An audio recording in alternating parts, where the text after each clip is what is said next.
All right, take two. Let's see if we can share this out now. Yay, now we can share it out.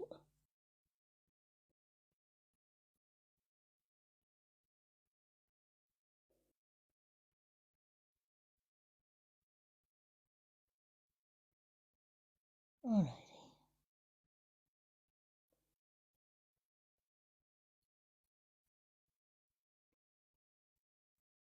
Give me a second, folks, until I share this out, and then we will get started.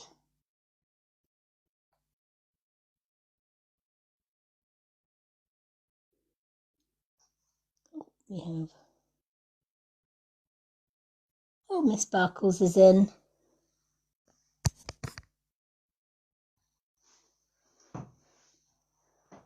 Hello. Hello. How are you? I'm good. Even better for seeing you. Oh, thank you. You're welcome. I've just had some creamed cabbage and spring veg. Oh, that sounds nice. I know, it reminded me of my grandma's Sunday dinners. Ah. You know, like really buttery and, oh, it was lovely. Do you know, one of my grand's favourite Sunday dinners was whatever she made, as long as she made cauliflower cheese. Oh my God. Oh, Loved... and it'd be a bit burnt on the top. Yeah. Crispy. Hello, Kevin. Welcome in. You know what? It feels like forever since I did a public live. I know. It's really nice, though. It is. New beginnings and all of that. Yeah. You know, and building such a positive account on the other side until we get enough followers. Yeah. I think it was the best decision I think ever made. The amount of positive souls, positive people that I'm meeting. Yeah. On the new account. You've always said to me, positivity breeds positivity. And if you surround yourself with negativity, it brings you down. Absolutely. So when you surround your soul with good people, it makes you a good person. Yeah.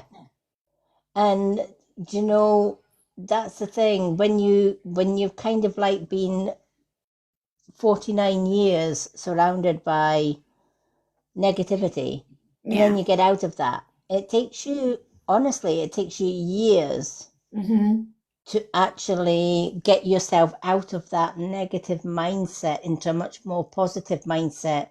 Yeah. And when you realize too, at the end of the day, you know, if people are negative with you, that's not you, that's them. Right? And a lot of people don't realize that, and so many people take on board everybody else's negativity, and then they wonder why it's dragging them down. Yeah. It's because we allow ourselves, hello everyone, it's because we allow ourselves to allow others to bring us down. Yeah. And we should never ever do that. You taught me that. You taught me that if you surround yourself, and it doesn't have to be a lot of people, because it's quality over quantity. Absolutely. And when you surround yourself with, I can't remember what you used to call them, like energy hoovers. Yeah, energy drainers. Yeah, that brings you down. But then all you need to do is surround yourself with people that have good hearts and good thoughts and positive thoughts, and they will raise you up. And you don't need many of them. You just need a few good ones. Yeah. And me and you and, you know, the community, we're the good ones. Yeah. And so the good ones will prevail. Yeah. It's a bit like over on my new account, I do a follow Friday. I know, I was on it. I know you were on it. Your name's up there in there. It is. And you know, follow Friday isn't about what most people are about on this app, and most people are about, I need to get to 10k, I need to get to 20k, I need to get to 50k, I need to get to 100k, right? Well, not being funny, but I have been up there in the K's. Yeah. One of my very first accounts on this app, I think I had about 6k followers, which was a lot. But you know what? You realize out of that 6k, how many of them actually stop and engage? Very few. Yeah. A lot of them are just like, hit the likes, scroll on, hit the likes, scroll on, a couple of images, scroll on. Well, let's face it, a couple of seconds does that, right? Yeah. And then, of course, you've got this trend, the follow trend, or the follow train. Oh my gosh, right? The Follow me, I'll follow you back. then I'll Yeah. drop you. Then I'll drop you from a height because Yeah. you're getting my numbers up. So now that you've followed me and I've got like 20 20 followers, that's 20 followers more. So I can drop those 20 followers. Yeah. So they lose the followers and I go up. No, you don't. Because I cotton on pretty quick. Yeah. And so on my, one thing, you can talk about algorithm, you can talk about what TikTok do and what TikTok don't do and all the rest of it. And, this hot, hit from the bottom and hit from the top. Yeah. Since I've been doing the Follow Friday, this is my own experience of TikTok. And I can't speak for anybody else. I can only speak from my own personal experience. I've done years and years of from the bottom to the top and the point system and all the rest of it. It means absolutely jack shit. Because what does count, I did a follow Friday last Friday, and I've done a follow Friday this Friday. And what I changed up from one to the other, the first follow Friday, I had very few comments and very few follows back because I look for the comments rather than anything else. Why? Because the comments get you engaging. Gets you talking, gets you chatting. Yeah. A like will not get you chatting. Heart me won't get you chatting. And there are other, copy link and all the rest of it doesn't get people chatting. And neither does the quantity. So, I've maybe got a couple of hundred people on my other app or on my other account. But the people that I'm following and they're following me back, they're quality. Yes, exactly. Because they're commenting more than anything else. And what I realized was the more I comment on other people's posts and they come back and comment on mine, take away your likes, your shares, and all the rest of it, focusing on the comments, the more that my followers started going up. But if I did all the buttons things and didn't bother following the ones or commenting on the ones that were comment on mine, what actually happened was that I didn't get as much followers. No. It also brings about a bit of banter. You can have a joke, or I've not seen one of our really good followers. I've not seen her on in a while. Yeah. And hi, Tracy. Hey, Tracy's in the fan club. Yes. Hello. The one and only Ames. I've not seen her in ages, and to see her today and just to go, hi, mate, you all right? And you just, hello, Tracy. Yeah, you just, Tracy's lovely. She follows me on the other account, mm-hmm. along with a few other sisters like Michelle. Yeah. So she is absolutely, she's a beautiful, beautiful soul. So welcome in, Tracy. Take a seat. This is our little gobshite in the corner, by the way, our Miss Sparkle. She's absolutely amazing. The reason I'm in the corner, and I'll explain to the new people, is because Lady Moon has visual problems. Sometimes she can't see the comments that you guys leave.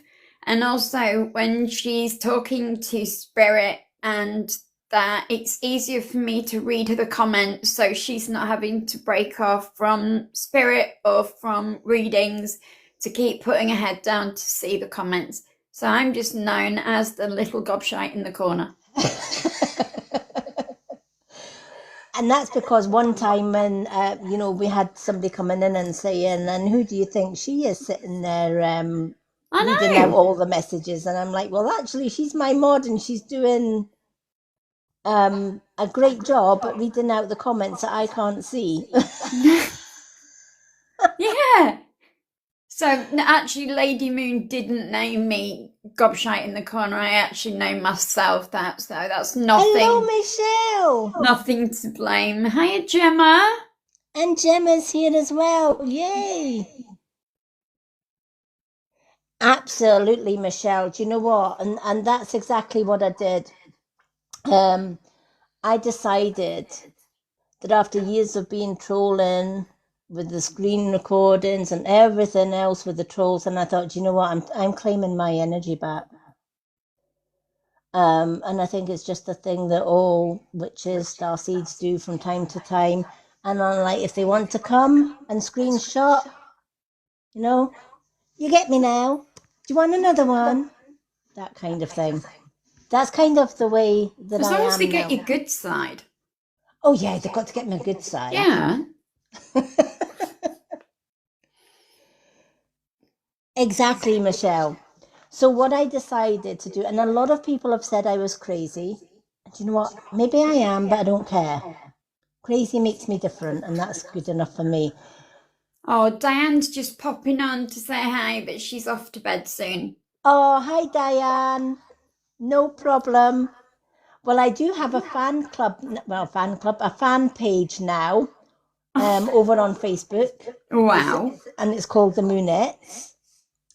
So anyone that loves following me, loves or is enjoying my lives, etc., feel free to let me know you want in my fan club, and I will add you. It's an exclusive club for those like Michelle and Tracy and Diane that do the things that they support all the time.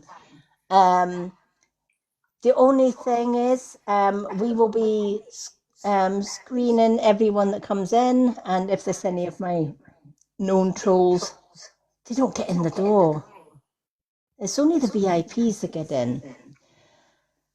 But yeah, a lot of people thought I was crazy, giving up a 3K account, which is this one, and starting from scratch. Let them think I'm crazy. I know exactly what I'm doing. I will be going live on this account until I get to 1K on the other one. And then this account is actually getting shut down. Because when something is too negative with me, it goes. And for a long time, and Miss Sparkles will confirm, for a long, long time, I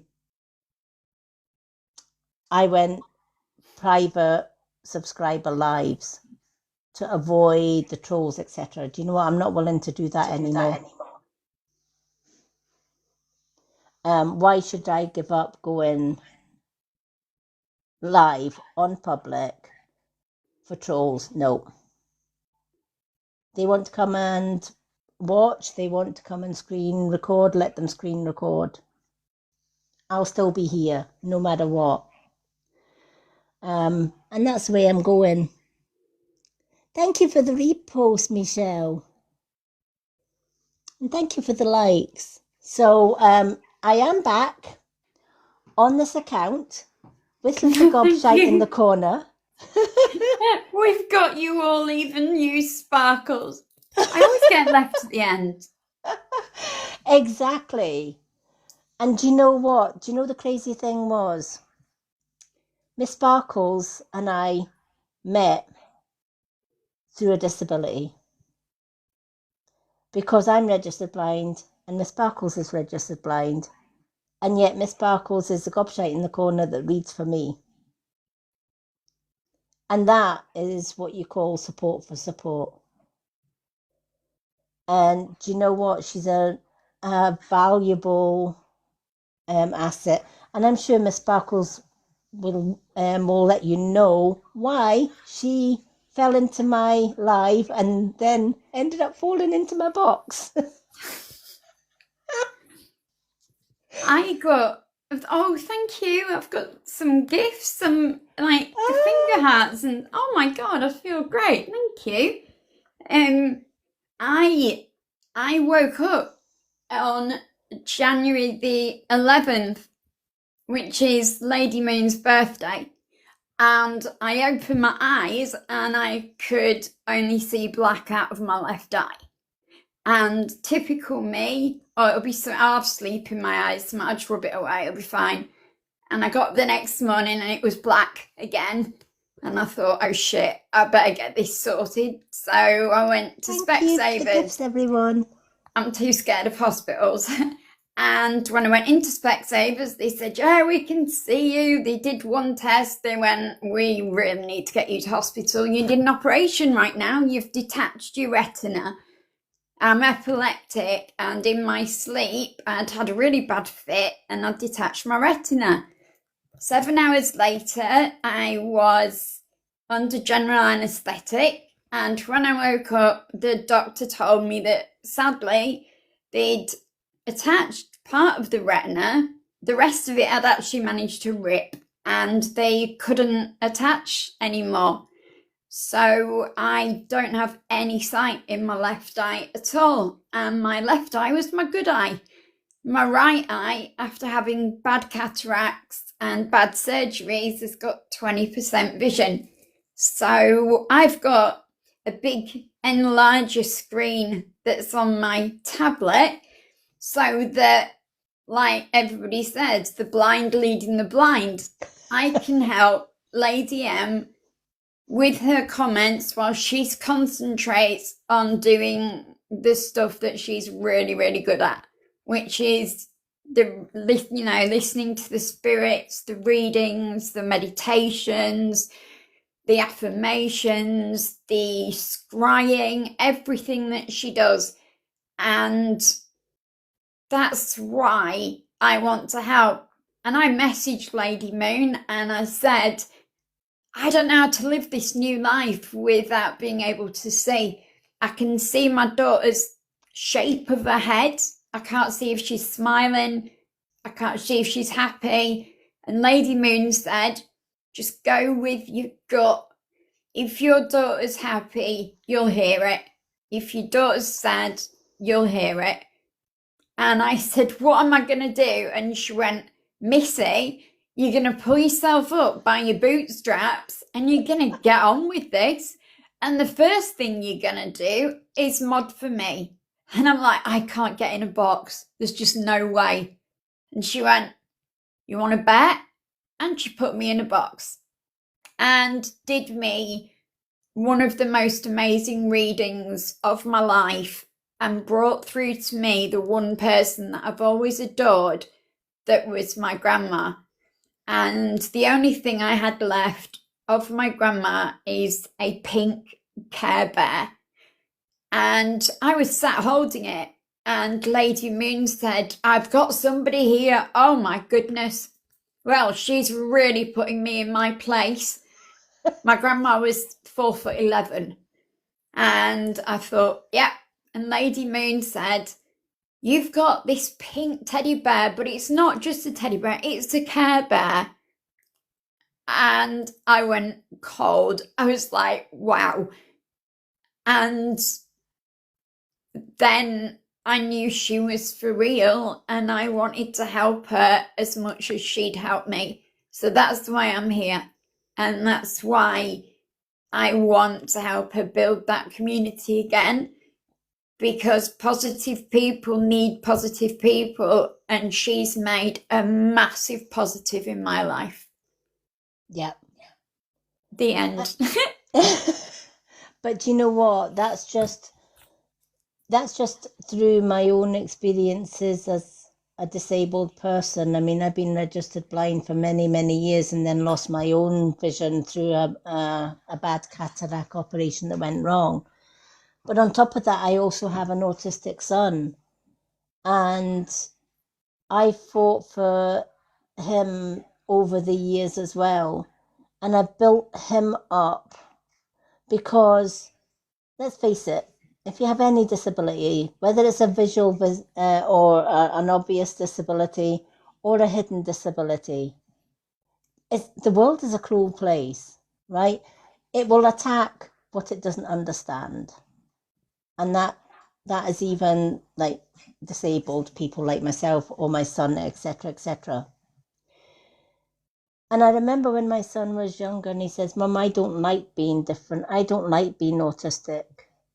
And I said, well, I absolutely love you being different. And I absolutely love you being autistic because it means that you're not like the rest of the world.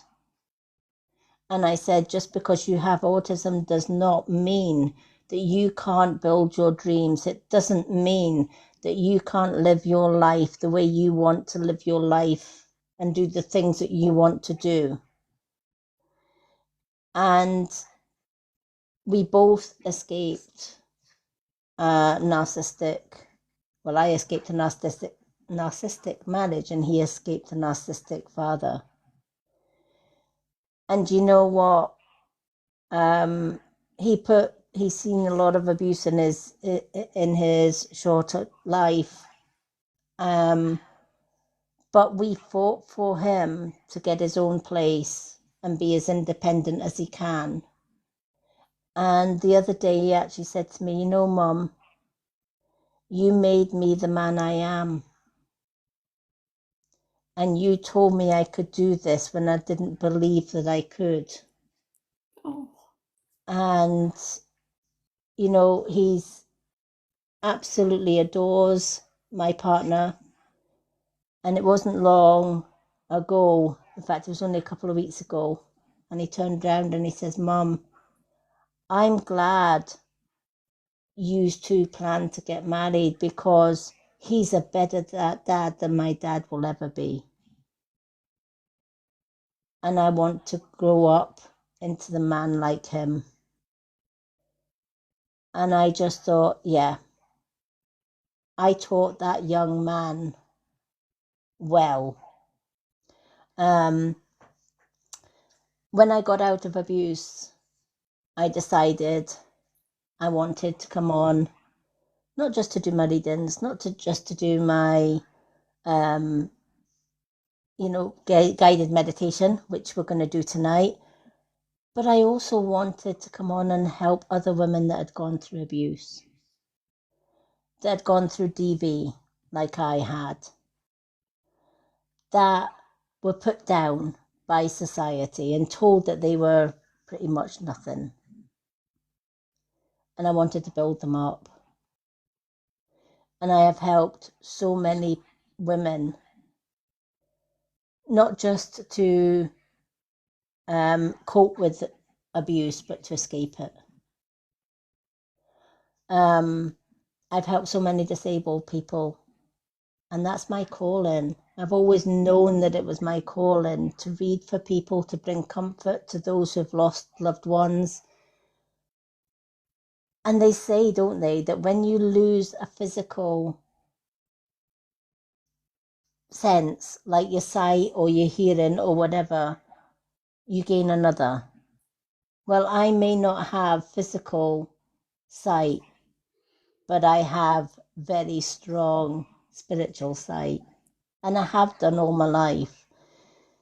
And every decision that I make in life now is guided by guides that have been with me since as long as I can remember.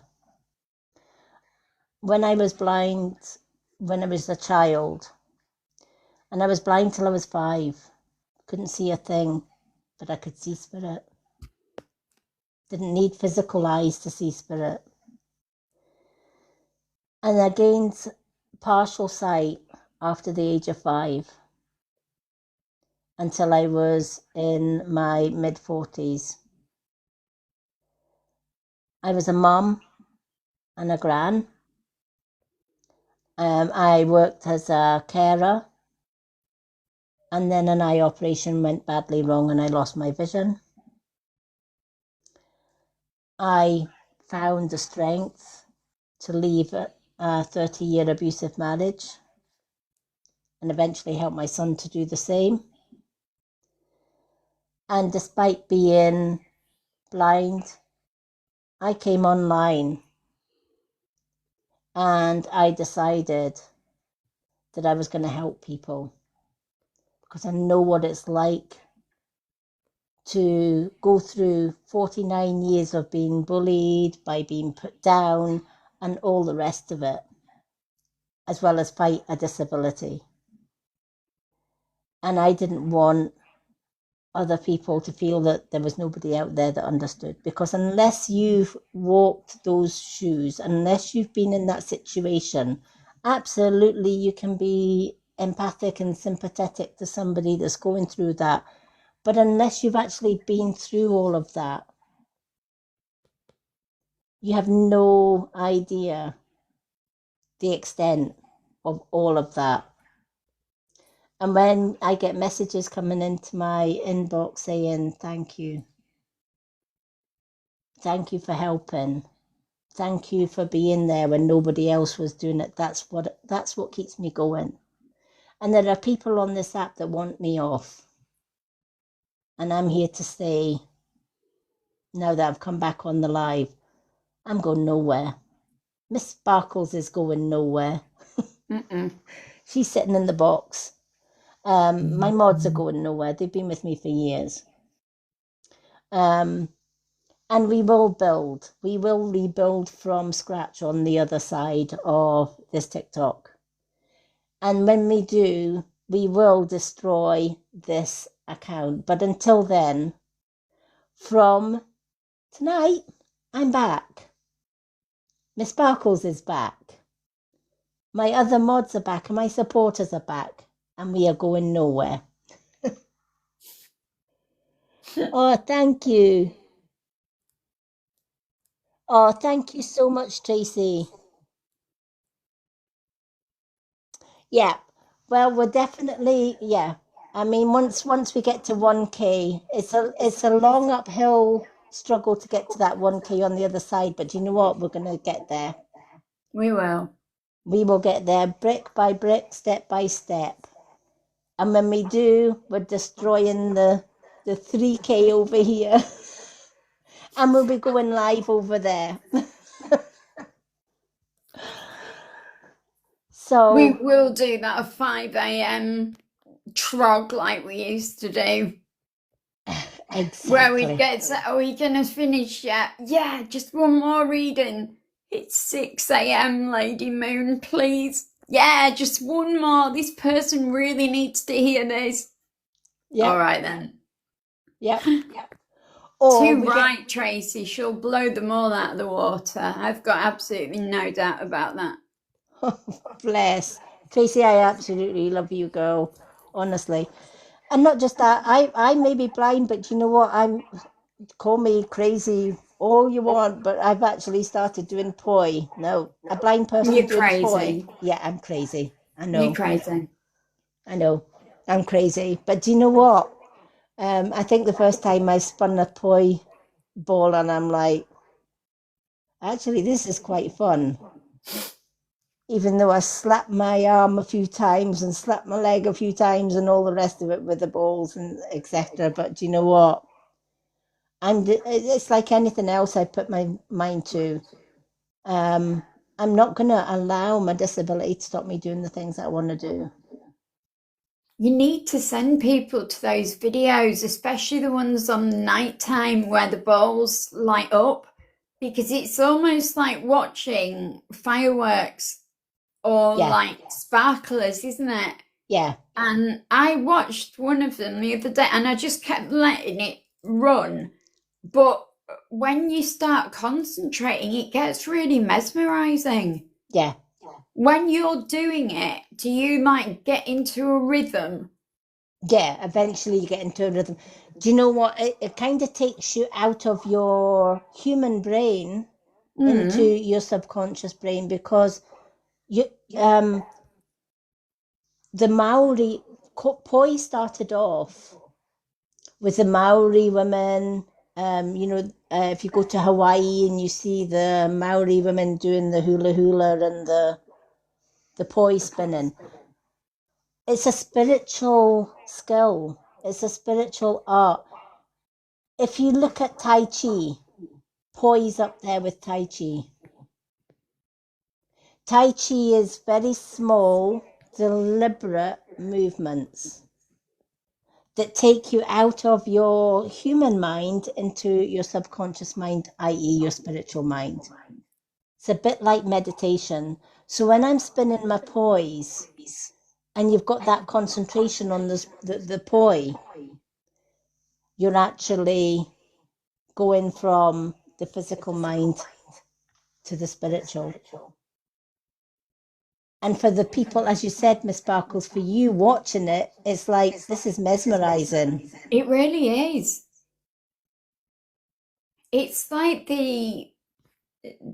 like the lights you can get and you watch them and stuff, especially the ones that you do in the dark. You can just, and that's what helped me a little bit with meditation as well.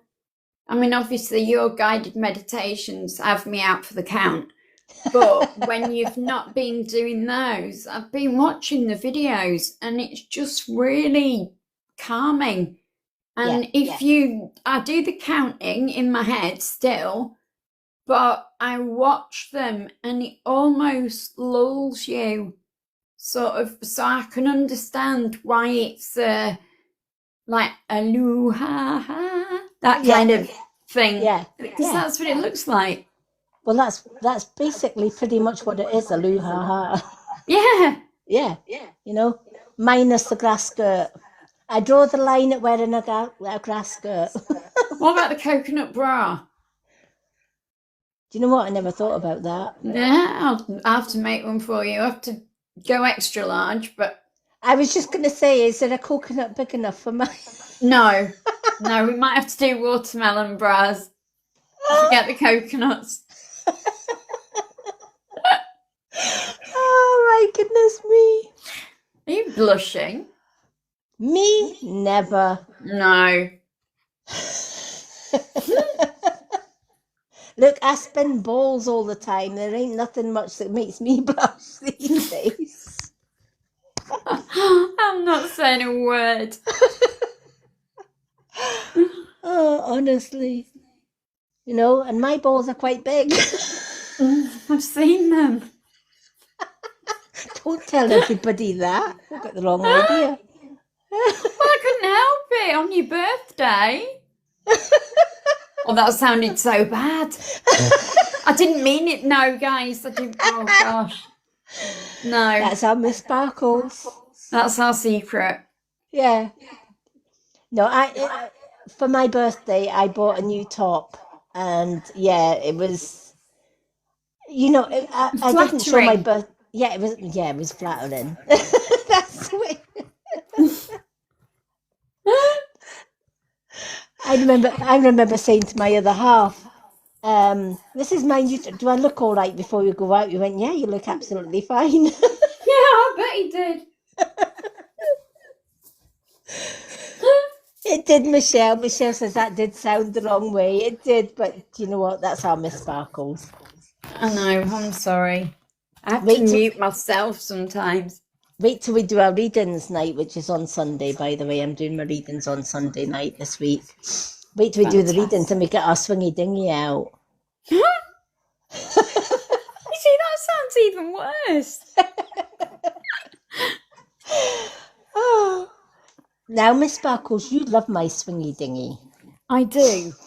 But please tell newbies what a swingy dinghy is, because at the moment it sounds like we're having an Ann Summers party. Well, a swingy dinghy, I don't know if I've got it here because I haven't had it out for. I haven't had my swingy dinghy out for a long time. Yeah, aren't we all?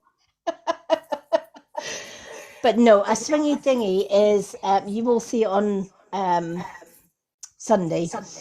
It's an actual board. It's a magnetic pendulum. And it's wooden and it has a few crystals. And it's just, we call it a swingy dinghy because you swing the pendulum until it lands on where it's going to land. And we call it swingy dinghy. Tracy says she's going to laugh herself into getting a 6-pack. I'm like, yeah, I'm already there. I've got my 6-pack.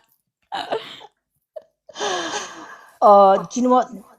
Our other mod, Lucy, that's the first thing she said when she saw my very first poi video. She said, "Oh my God, you're gonna bloomin' work those bingo wings in no time with spinning the balls like that."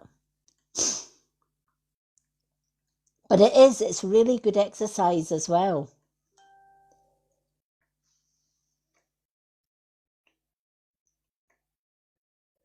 But yeah, if you've never tried poi spinning, give it a go, honestly. I'm kind of addicted. The weather here hasn't been that great for doing poi practice, so I haven't done any more poi videos, but I'm hoping it'll be a dry spell tomorrow so that I can get some extra poi practice in. Why has it been raining up there? Yeah. Oh no, we've had it really warm down here, but I've not spoken because William lives in Edinburgh. I've not spoken to him for a couple of days, so I didn't know that there were. Oh, it's been really hot here. Yeah, we've had, well, today was rainy. Yesterday it wasn't too bad. We had a couple of showers, but and sun in between. But it's been really, really rainy. And I have just done something that's going to help me with my poi, not just my poi, but for my other videos as well. The trouble that I had with my poi was when you're recording the poi, if I'm up close to the camera, etc., I can see it, everything. When I'm stepping away from the camera, I'm like, am I in camera shot? I don't know. Mm. So sometimes I have to like do a few takes, practice takes, and say, right, okay, this is a spot where I can stand and I can get into the center of the camera, etc. But now I've actually just ordered an AI tripod so that it will recognize my face and wherever I am, it follows me. Oh wow.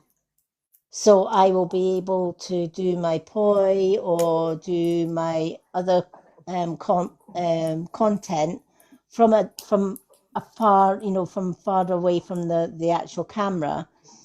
It has a wee remote control as well, so I can use the remote control away from the camera to stop or pause the video if I need to. What about when you do the paranormal?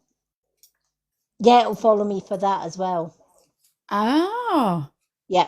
As long as my face is in camera shot, Yeah. etc., wherever I go, it will go. So if I move to the left, the tripod itself will move to the left, and it will center. Yeah, and it will center my face. So I haven't got it just now, obviously, but No. for example, if I'm just using my swivel on this stand, but it would go like that. What, on its own? Yeah. Wow. So if I move that way, it'll move that way. If I move that way, it'll move that way. That's insane what they're coming out with these days. And I thought when I seen it on TikTok Shop, I thought that's going to help me with my vision Yeah. big time, Yeah. and it's going to help me to do my videos. It also means as well, like the one that I'm getting, it just doesn't recognize your face. You can get it to recognize an object. So I could get it to recognize my poise, and it's going to be putting my poise in center. Isn't it crazy how they've brought stuff out like that you just can't even think? Yeah. Wow. I was watching a cooking program the other day and they had robot waiters. And so you sit at the table, you order on an iPad, and then a robot brings you your meal. Yeah. And then I've when seen you've that. finished, you just type it in, pay your bill. And I'm just like, I like when the waiter comes over and you have a chat and, you know, what's good tonight. And I don't like the fact that it's just going to be some R2D2 thing going, you know, type in here what you want. And also with our eyesights and things like that, it's not going to be easy for people like us. Nope. So sometimes technology can really help. Sometimes it can make things harder. Yeah. But Absolutely.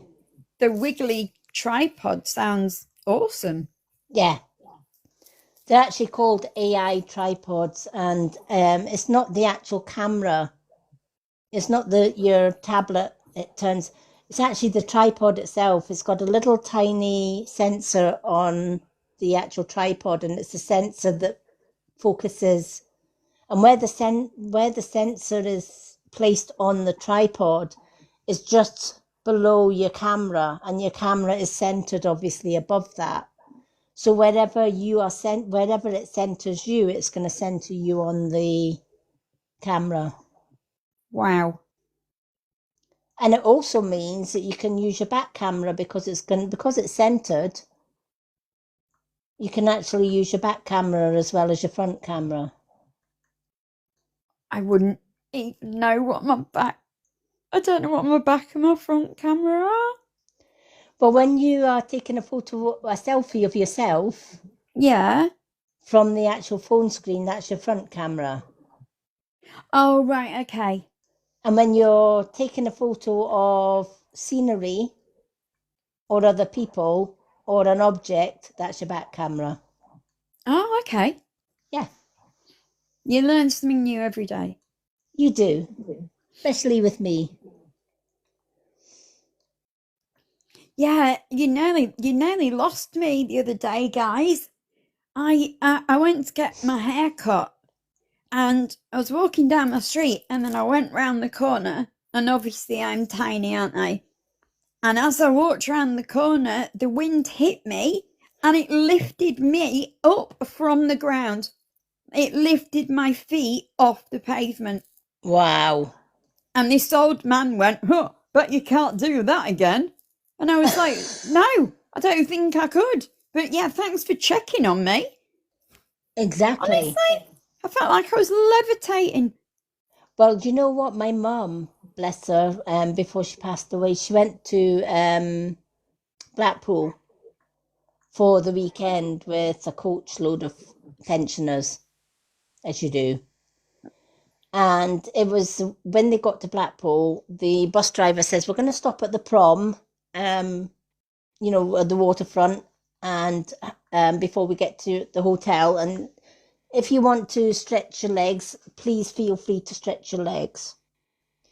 Now, my mum was pretty skinny, whereas some of the other pensioners were just average build, etc.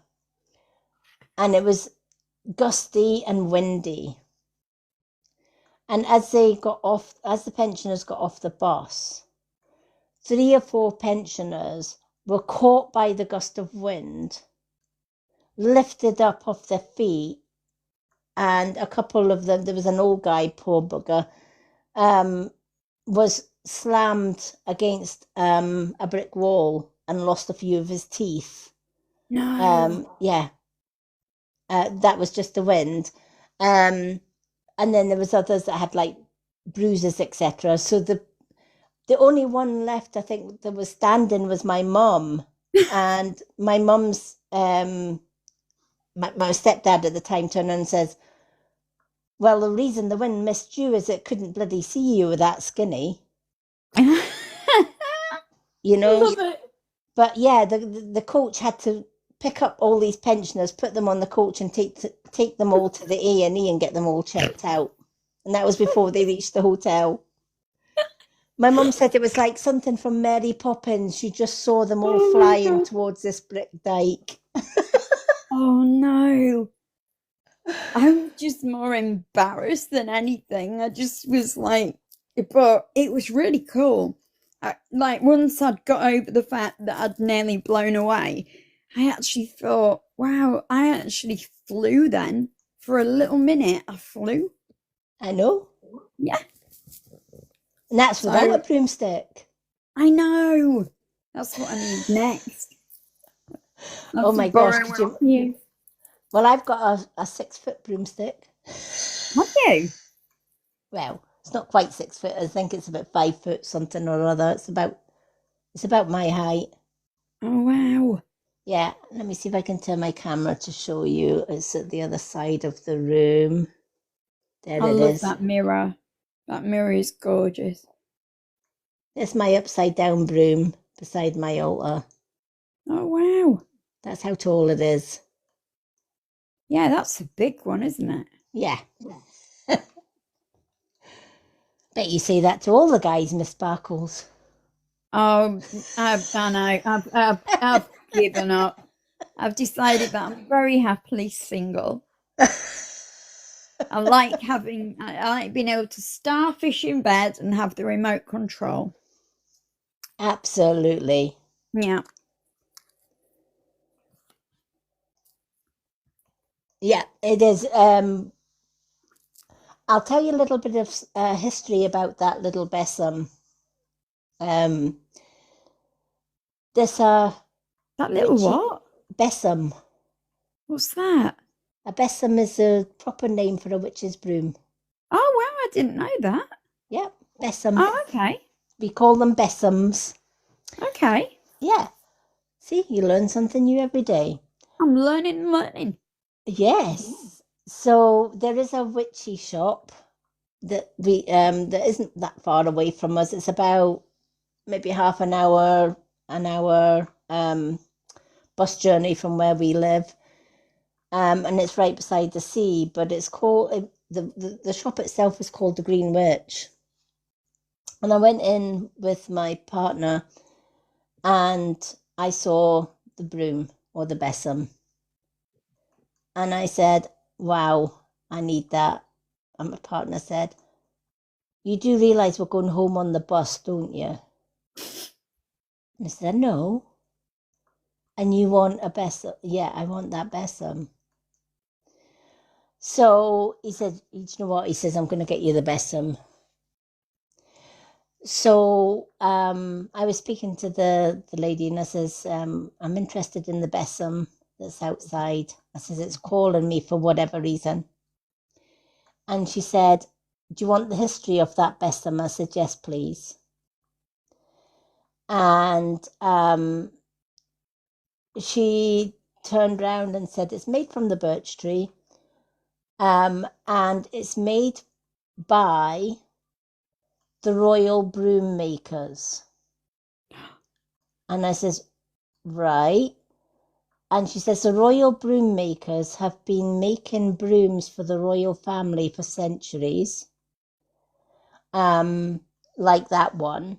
And the reason for it is the carpets and the rugs in Buckingham Palace and other old houses are so fragile you can't use an ordinary brush. It has to be the besoms. So for centuries, the royal broom makers have been making these brooms for old houses. mostly royalty.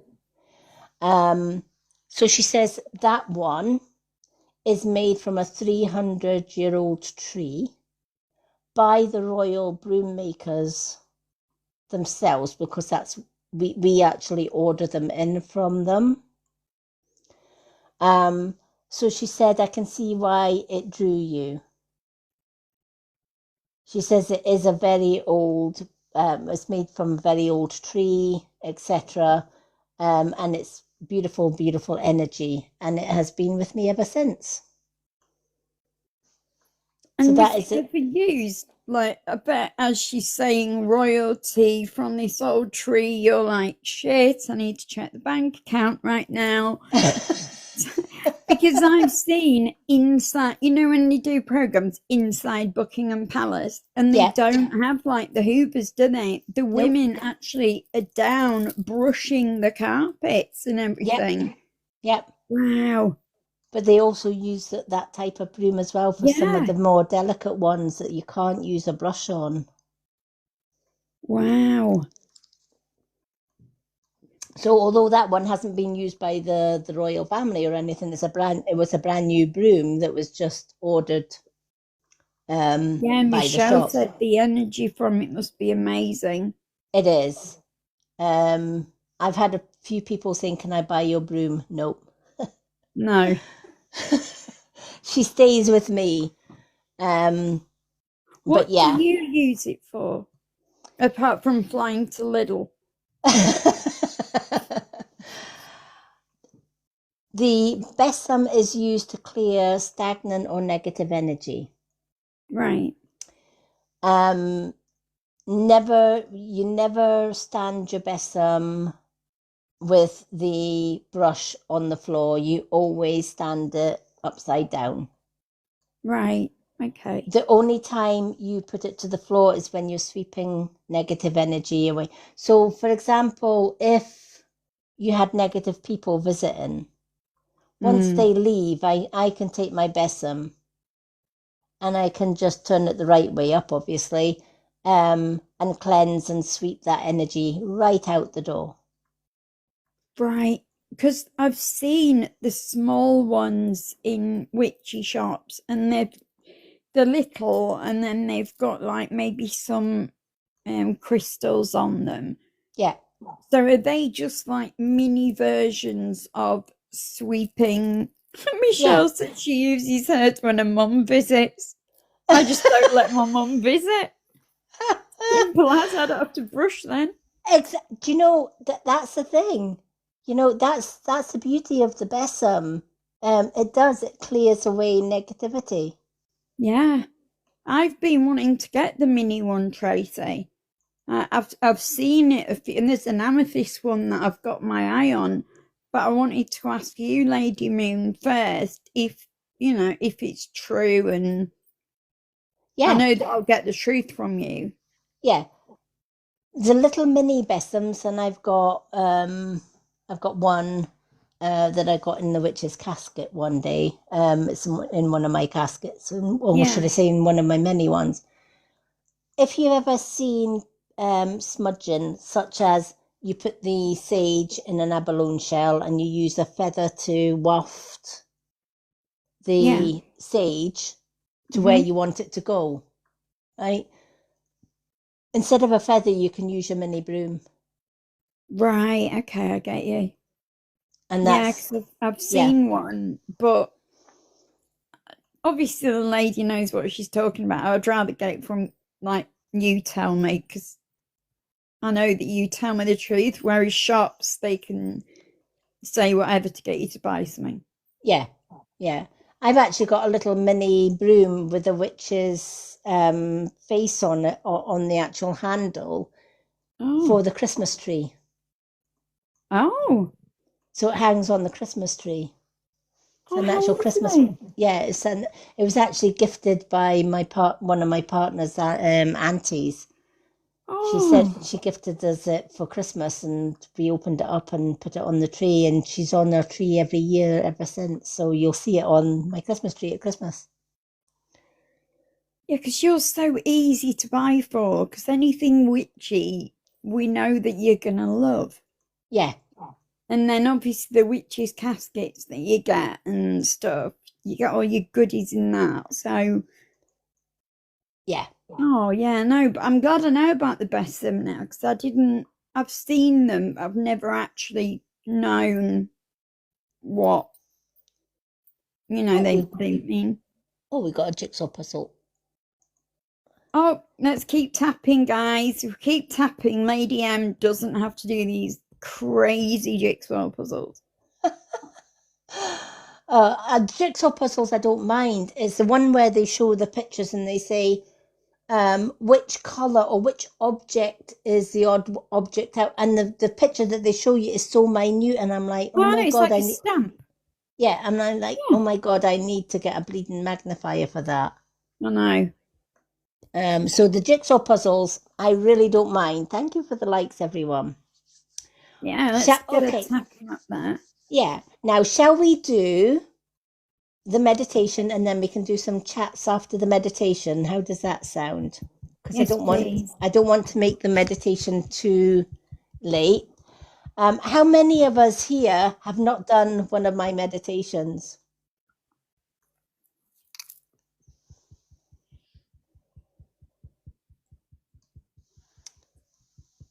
Is there anybody here that has not done one of my? Tracy hasn't done one.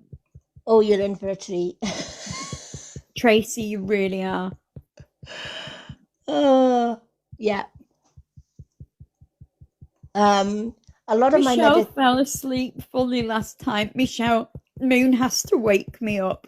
Hi, Becca. Oh, Becca, if you never have, you're going to love this. Oh, you are. My meditations always start with a warm up. And you might think that's crazy. Why would we need a warm up for meditation? Trust me. If you've done meditations on YouTube and then you do my meditation, including the warm up, you'll understand why.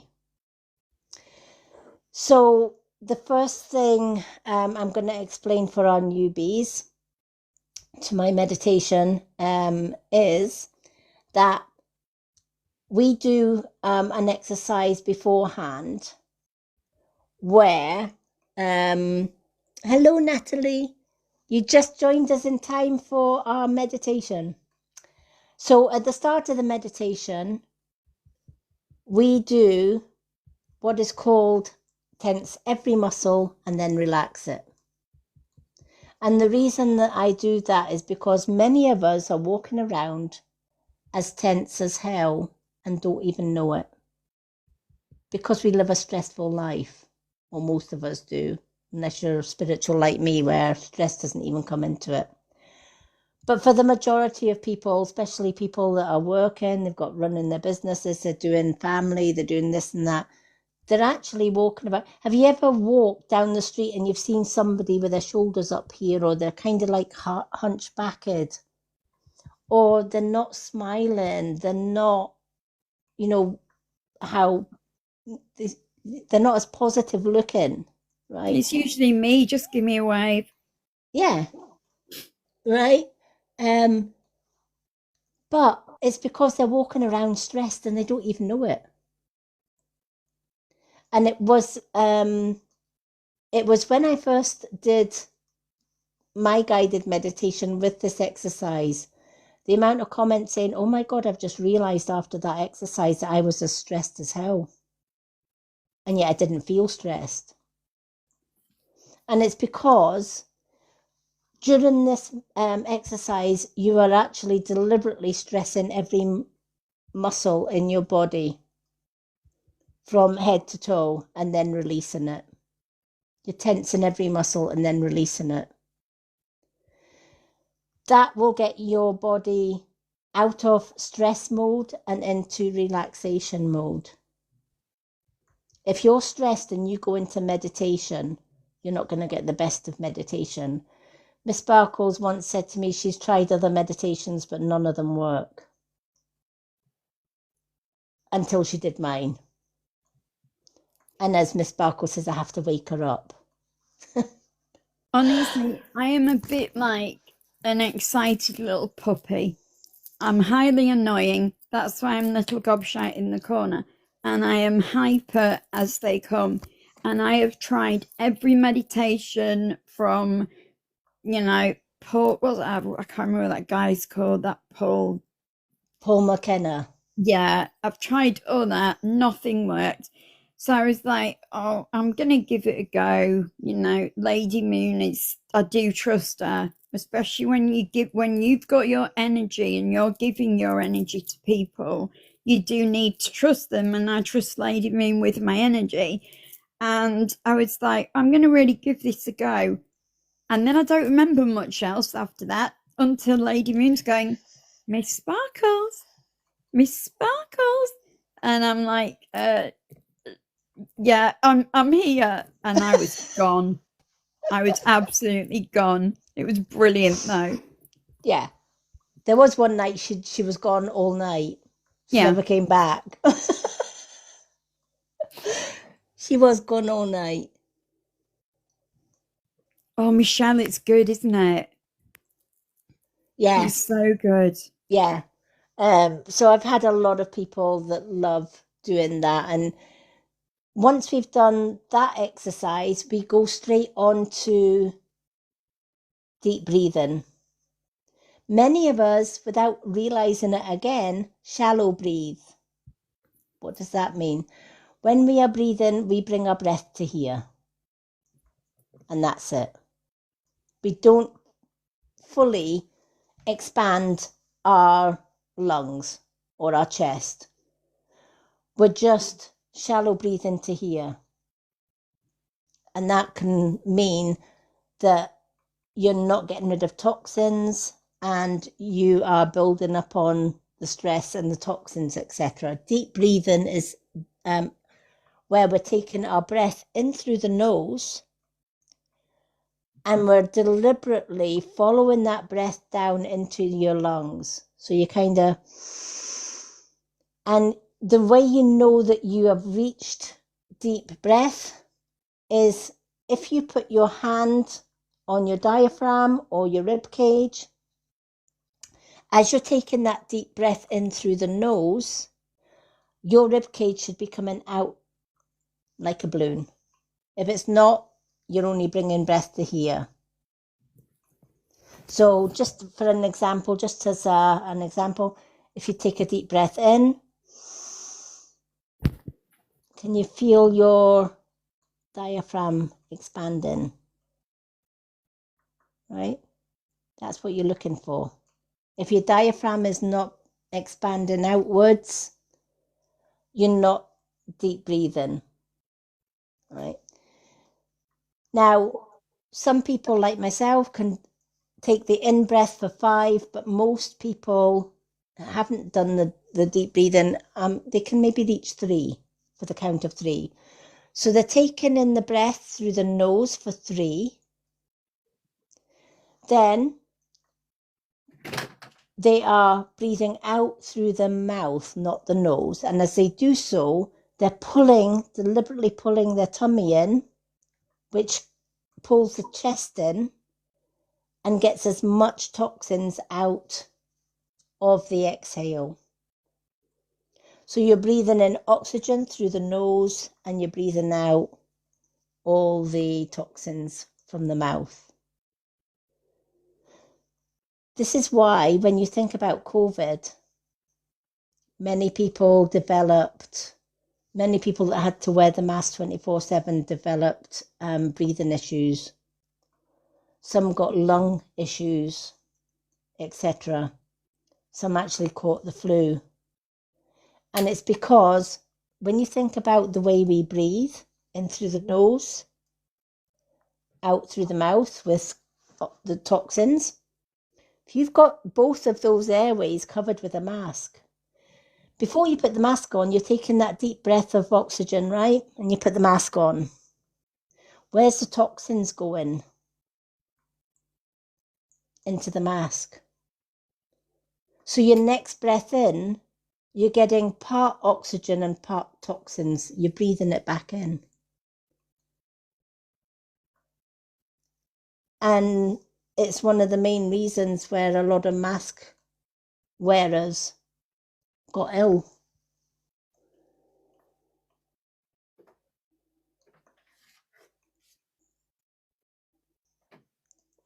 Oh, that's no problem, Michelle. I'm glad I can help. Absolutely. Um, if you've never seen Michelle's live, Miss Sparkles, give her a follow. Her lives are amazing. Oh, okay. She does some amazing um, readings on live. She does healing. She does coaching. So much stuff. Oh, I'll send you a follow, Michelle. Thank you. Um, but yeah, she's amazing. Same with Tracy. Tracy and Michelle. Oh, They are these the ladies you were telling me about? Yes, these are the Oh, ladies. okay. Yeah, I've heard really good things about you. Sorry, guys, I didn't realize it was you two. Yep, that's they are very, very spiritual, just like myself. Yeah. Um and I remember going on Michelle's live the other day, and the reading that she gave me was like, wow, No, just wow. I remember you telling me how great it was. So I didn't link the names. Sorry. Oh, that's okay. Um Now for the meditation, I will turn off comments during the meditation so that Miss Sparkles can take full advantage of the meditation. And we also have this, I'm going to show you if I can focus my camera. I'm going to put that in front of the screen for you, which is my little humidifier. It looks really, really nice. So I'm going to sort of dim the lights and put that in front of the camera for when we start the meditation, etc. So first things first, we're going to make sure that you're in a nice, comfortable position where you're not going to be disturbed, right? If you've got family or whatever, tell them to keep out. You don't want to be disturbed. Let them know. Um, if you've got phones, whatever, you can mute your phone, whatever the case may be. Or notification, should I say, don't mute your phone.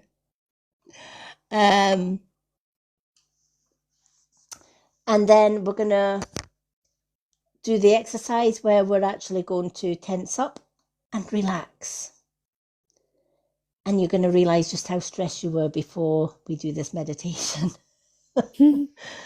And then we're going into the deep breathing. And then I go straight into the meditation.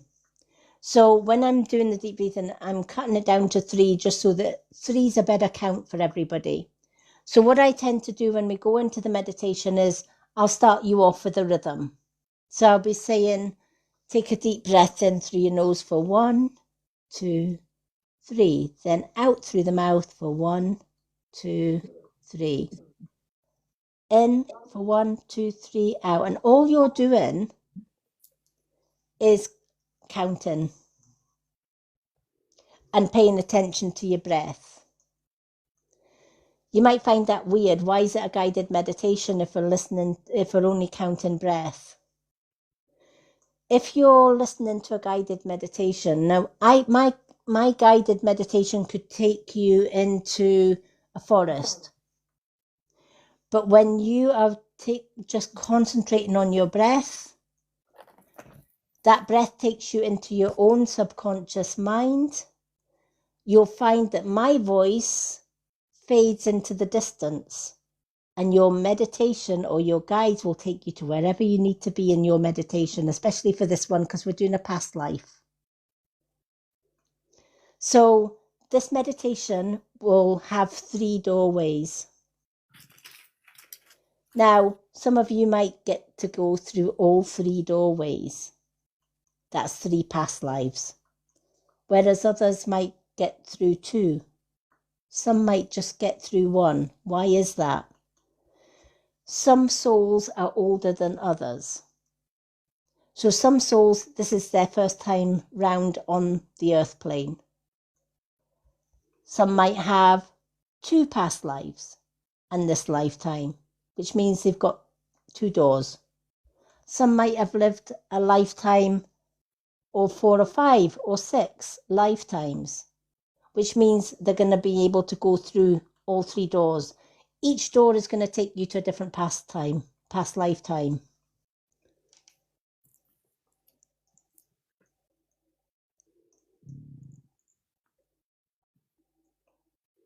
Oh, snowflakes and stardust are just about to do past. Oh, snowflakes just come in.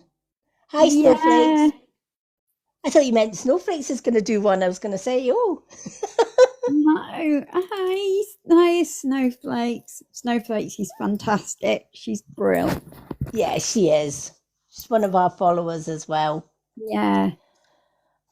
So, all you're doing is focusing on your breath, counting 3 breaths in, 3 breaths out. Now, if at any time during your meditation your mind wanders to, oh, I need to do this tomorrow, or I need to do that, and you realize, oh, wait a minute, I've just wandered off. Just bring yourself back to the count. Just bring yourself back to that breathing rhythm. That breathing rhythm will take you into the meditation.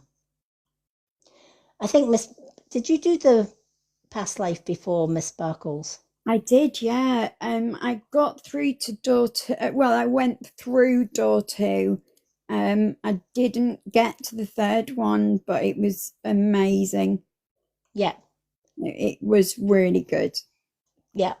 So what I've done is I've got a little notebook at the side of me, because what I've found is, when you first wake up, it's really clear. So yeah, I've got my little notebook just next to me so I can write down a few bits, because it's a bit like a dream. It disappears, doesn't it? it does. So maybe that might be a good idea for somebody. I don't know. Yeah, that's a good point, because it's like waking up from a dream. If you don't write down in your dream journal the minute that did you know that when you wake up from a dream,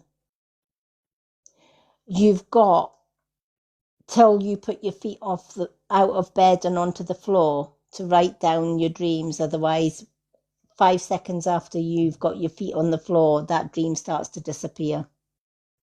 No So, way. yeah. I never knew that. Yeah. Yeah. It's a bit like your meditation. If you don't write, as you just said, without even realizing you've said it, Yeah. it's like a dream. If I don't write it down straight away, I forget it. That's why when you're dream journaling, a lot of people say, oh, I can't dream journal because I forget my dreams. Yeah. And I'll say, well, when did you start writing your dreams? Oh, I got up, had my shower, had my breakfast, and then I started to write my dreams and I can't remember. Yeah. Yeah, no.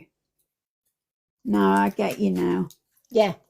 So dream journaling, and even if you can't remember all your dreams, still write it, because sometimes our dreams are fragmented. But we will do a topic night one night all about dream journaling. I'll do a dream journal topic night, so we can cover that. Yeah. Oh, Tracy, you'll love the dream journal topic then. I'm going to do a dream journal topic night. Maybe do that next week on our topic night. But yeah, it is a good idea when you're doing meditation. As soon as you come out of meditation, write it down. Same as when you wake up in the morning. As soon as your eyes are open, I have my dream journal beside my bed. So as soon as my eyes are open, I grab my dream journal, and the first thing I do is write down anything I remember. And then it's done. Then I get up and make the coffee and do whatever I need to do. So I hope that helps some people with their dream journaling and their meditation. Hello, All the one right. and only Ames. Welcome in. You just got us at the start. Yep, I'm just about to dim lights and do our meditation. So for those that are joining me in the meditation, I will be turning comments off, folks, but I will be turning them back on after the meditation. It's just so that our moderators can enjoy the meditation as much as everybody else can without having to watch the comments, etc. So Are we all ready for meditation? Yeah. Yay! We're doing great, thank you. Yay! One and only Ames, you got another mention on the follow Friday over on my other account, by the way, just saying. So well done. Miss Sparkles is there as well, so is Michelle and Tracy. They're all on. Yeah, Ames left you loads of purple hearts. Oh, thank you. Yeah. Love that. Alrighty. Let me just turn off the comments, folks, and we're going to do the relaxation exercise and then straight into the meditation and the breathing. I will start you off with the breathing and then you're on your own. Just keep the same rhythm. So 1, 2, 3, 1, 2, 3, 1, 2, 3. And you will drift off into meditation. Just ignore my voice because your meditation and your guides will take you where you need to be. Thank you for the heart, me. Alrighty, let us get started. So find a place where you're nice and comfortable while I turn off the comments. And we will do our let's go to settings. Then we'll do our exercise.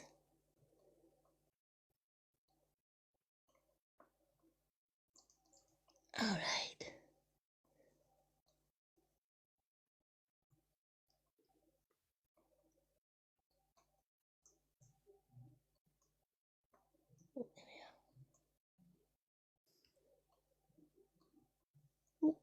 Wrong button. I always hit the wrong button when I'm trying to turn off the comments, but let's have a look. Because they always keep changing it. I think it's under settings.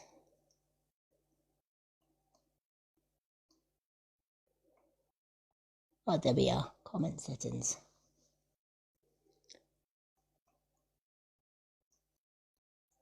There we are. All right, we have the comments all taken off, but the comments will come back on, folks, after the meditation. And then after the meditation, we can kind of, I'm going to turn my camera around because I'm going to focus the camera more on my little salt lamp thing here. Let's see if I can zoom in on it. Oh, flip camera. There we are. There we are. And I'm just going to turn the main lights out, folks. There we are. That just gives us all something pretty to look at. Can everybody still, well, hopefully everybody can still hear me.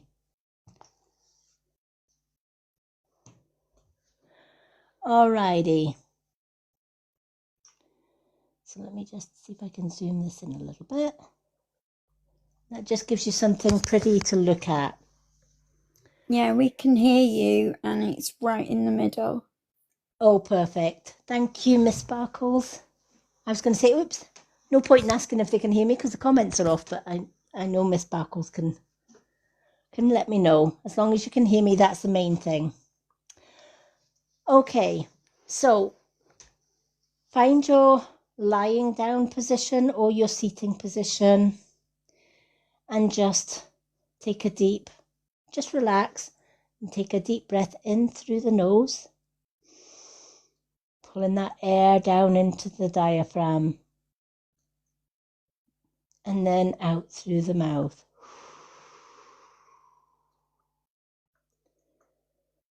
Again, take a deep breath in, pulling that air right into the lungs.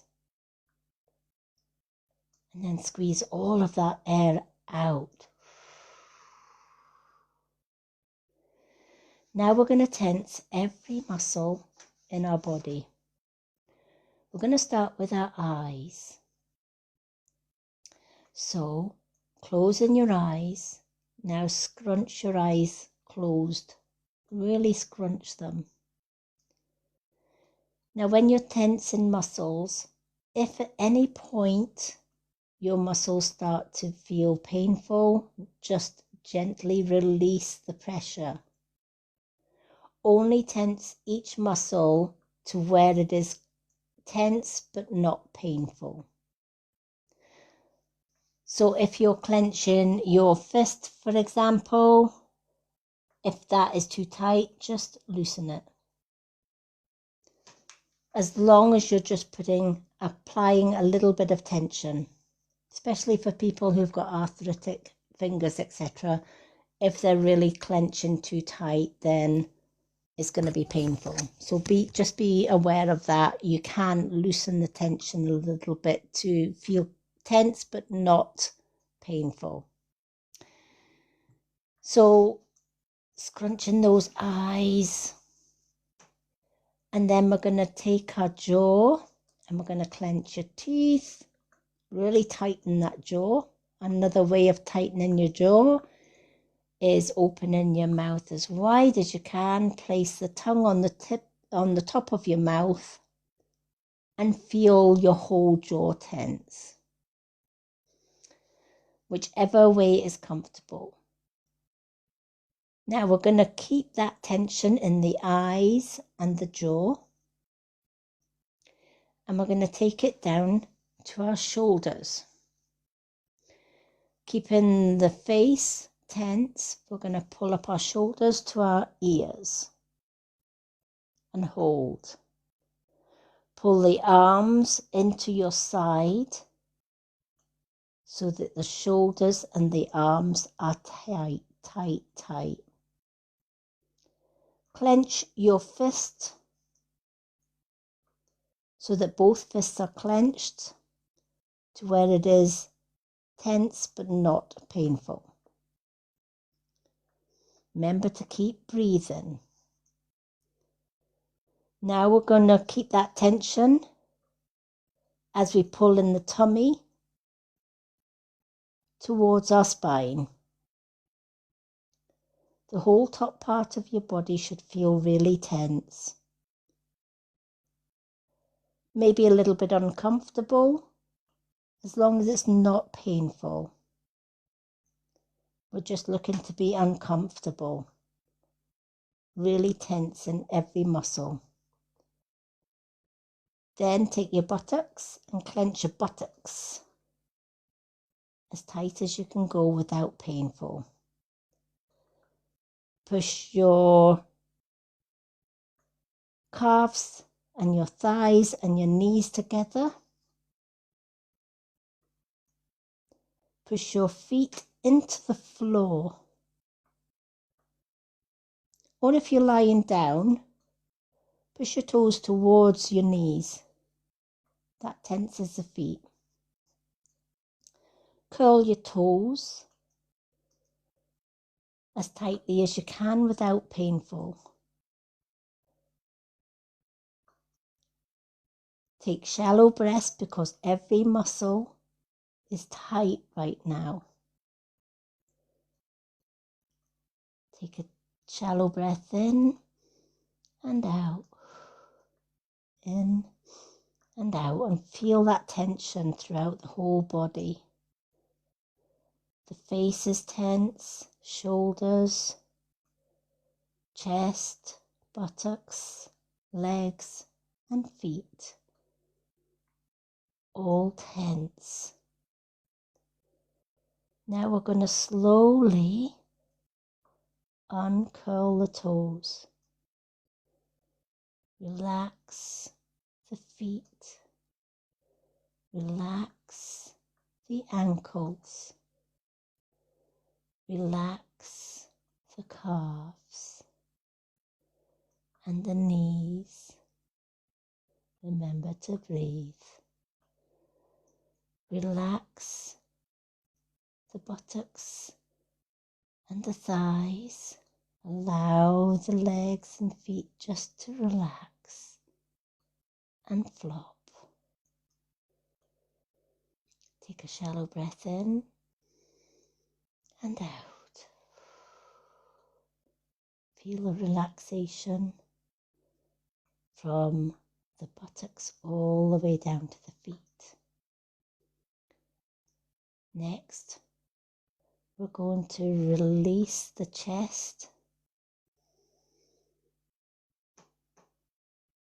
Just let the tummy fall naturally out. Slowly uncurl the fingers and the hands. Give the hands a little shake, wiggle the fingers. Take the shoulders and pull them down. Take a deep breath in and out. Again, in through the nose and out. Now we're going to relax the jaw and the eyes. And again, just take a deep breath in and out. Feel that relaxation throughout the whole body. Now we're going to relax those tense arms and shoulders. Take the shoulders up to the ears, forward, down and back. Again, up to the ears, forward, down and back. Again, up to the ears, forward, down and back. Now let's reverse that. We're going to go back, down, forward and up. Back, down, forward and up. And one more time. Back, down, forward and up. And just gently shake out all of the tension. All of the day's tension, worries, cares. Melt away.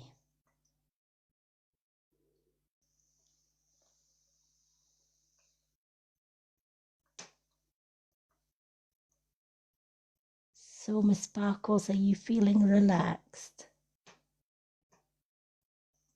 Yeah, I'm good, thank you. Good. Okay, now we're going. We should all be nice and relaxed. And you'll be probably surprised at how relaxed you are. This is how we need your body to be before you do meditation. And it's going to make a massive difference to your meditation if you take that few minutes to do this exercise before doing any guided meditation. So now we'll go straight on to the meditation itself. So again, find a position where you are relaxed and in a comfortable position so that you don't move around when you're doing meditation. There's nothing worse than getting into an uncomfortable position to the point it wakes you up and you have to come out of the meditation halfway through. So always make sure that you're lying or sitting in a position where you could quite comfortably sit there for 20 minutes without having to move at least. And then we're going to go back in time with this meditation. Back to a time before you were even born into this life. Back to a time where you may be male or female. You may not be in this country. You may be in a completely different place. Allow the meditation to take you to wherever you need to be. Ask your guides to help you to remember your meditation for when you come out of meditation, and they will help to do that for you. So let's begin with breathing. This breath is called deep breathing, and it will take you deeper and deeper into deep meditation. If you lose count or lose focus on your breath, bring yourself back to the same rhythm. As you breathe in through the nose, pull that breath down to the lungs, expanding the lungs. And as you breathe out, push your tummy in, squeezing every ounce of breath out through the mouth, and then back to breathing in. I will set you off on a breathing rhythm, and all you need to focus on is closing your eyes and just breathing in the same rhythm. At one point, I will tell you to breathe on your own, and I will go into meditation. You don't have to listen to where my meditation is taking you. Your meditation will take you to where you need to be. So let's begin. Take a deep breath in through the nose for 1, 2, 3, and out. 1, 2, 3, and in. 1, 2, 3, and out. For 1, 2, 3. Breathe in. 2, 3, and out. 3. As you breathe in, remember to take that breath deep into the lungs, expanding the lungs, filling them with beautiful oxygen. And with every breath out, push that tummy in, squeezing every piece of breath and toxin out through the mouth, cleansing, clearing all stress, all worry. Each breath taking you deeper and deeper into your subconscious, into your meditative state. My voice fading with each breath in and each breath out. As you go deeper and deeper, see yourself standing at the door of the room where you are. When you're ready, open the door and you'll see beautiful red carpet with beautiful white marble walls. Follow the red carpet till you reach a beautiful marble staircase. The railings are made of marble. And as you walk towards the marble staircase, the marble shines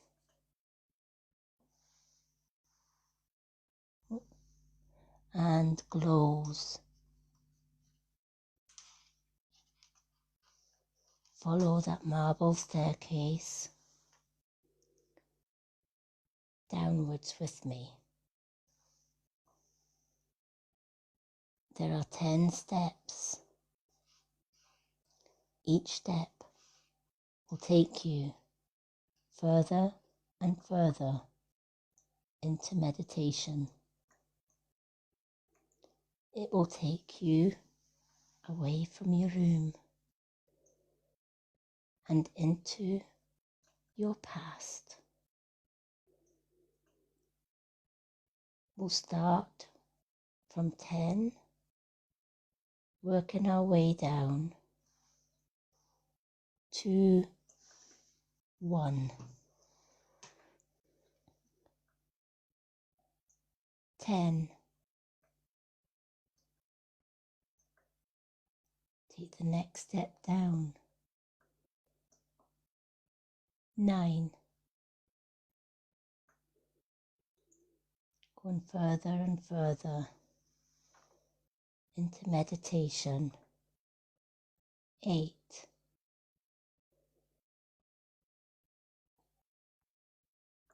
7.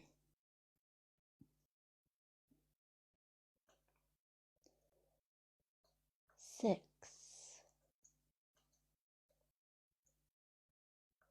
Almost halfway there. 5. As you look behind you, you can no longer see the top of the stairway. Let's continue down the stairs. 4. 3. Almost at the bottom. 2. 1 more step. 1. At the bottom of the stair, again, is a corridor with marble walls and red carpet. Follow that red carpet all the way until you come to a beautiful golden arched doorway. The door has a golden handle. When you're ready, walk up to the door and turn the handle,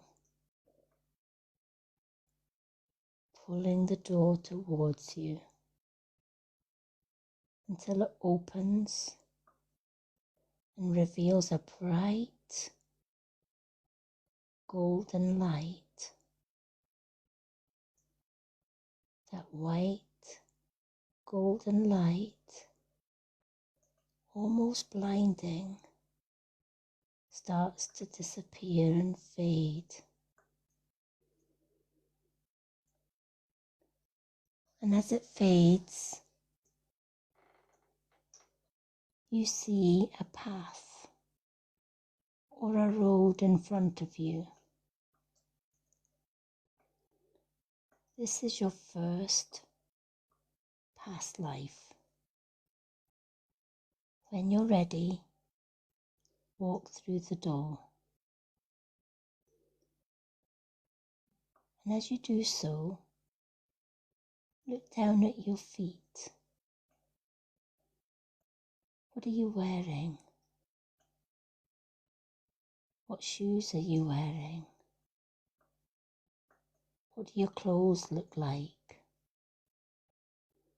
Are you male, female, young, or old? Now look around you. Are you in a village, a town, in a country, in the woods or by the sea.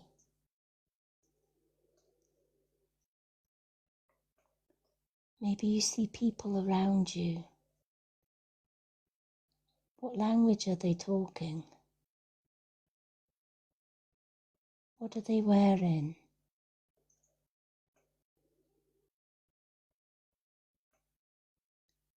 Follow the road or the path before you,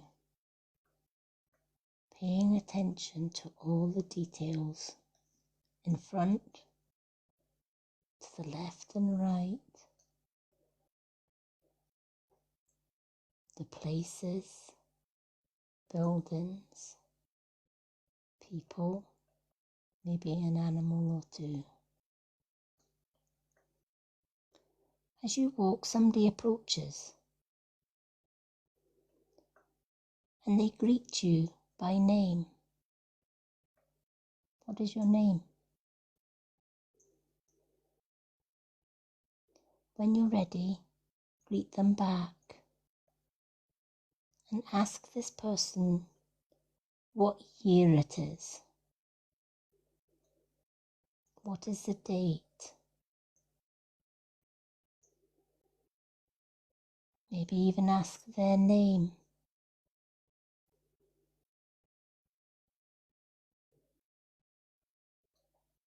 Ask them to tell you a little bit about where you are. The town, the country, the place.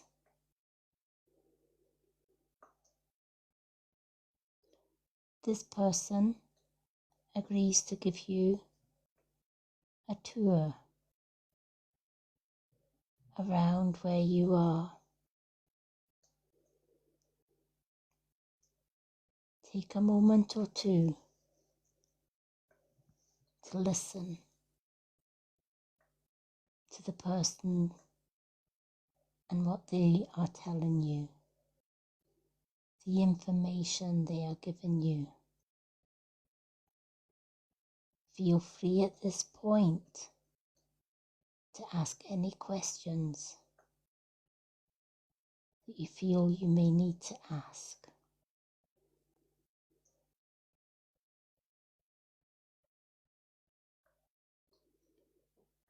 No need to rush.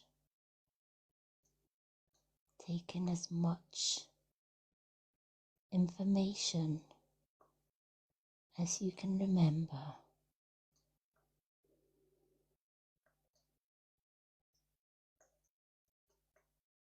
Pay attention to everything that you see. The sights, the sounds,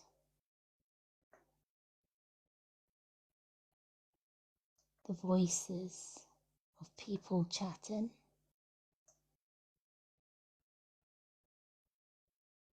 Are there horses or cars?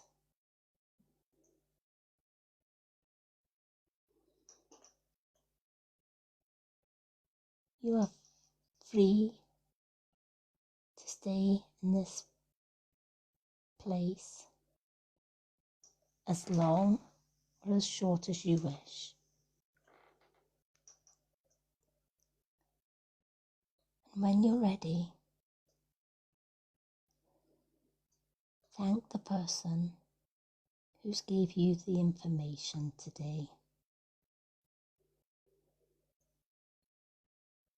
The person bids you farewell and points forwards and asks you to continue to follow the road.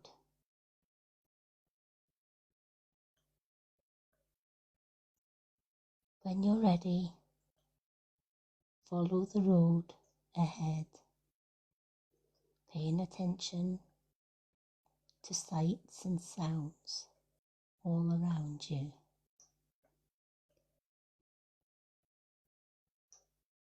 As you travel along this road, In the near distance, there is another door,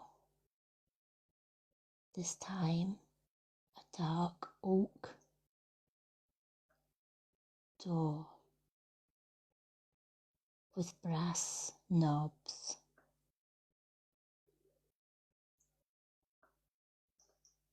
Walk towards the door, and when you reach the door, take a minute to look behind you.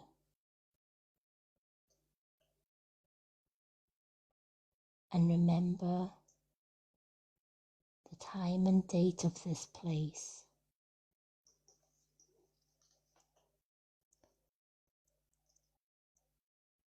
Now, when you're ready, we're going to turn the handle and open the door. If you find the door is locked and you can't pass through, don't worry.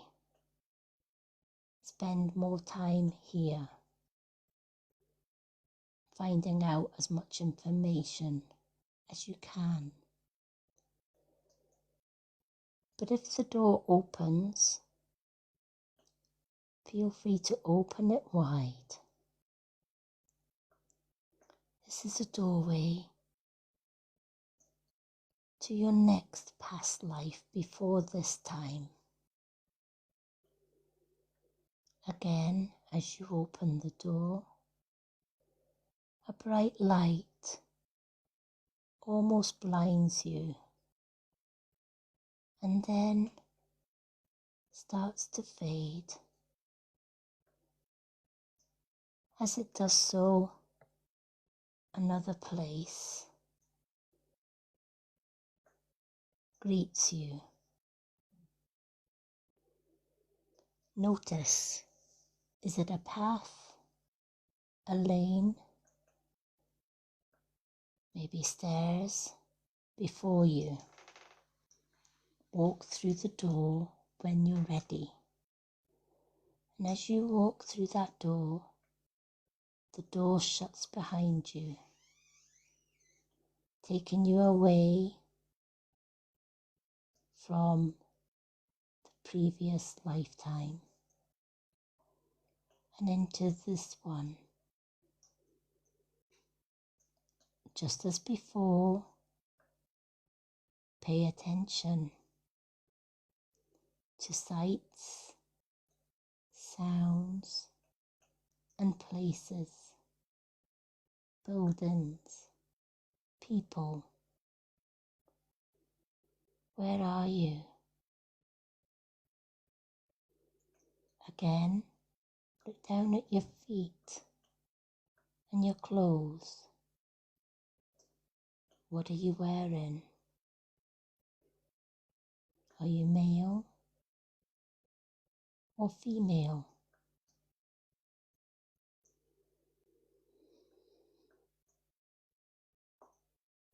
Take in as much information as you can as you walk along the road or lane, path or stairs. And as you do so, just as before, someone else approaches you, smiles, and greets you by name. What is your name? And as you greet them back, ask them the year and the date and the time and place. Maybe ask them questions you wish to ask. Ask them to show you around.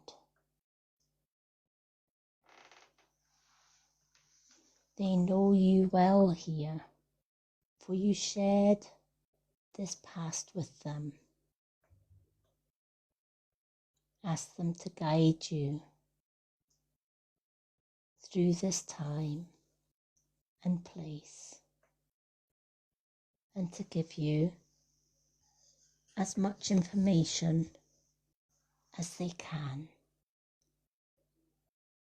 so that you can connect with the past life version of yourself in this time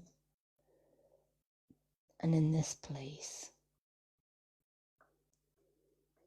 Take as much time as you need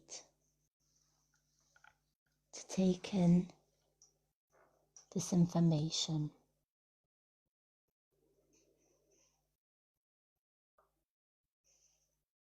Remember to ask any questions that you feel you need to ask,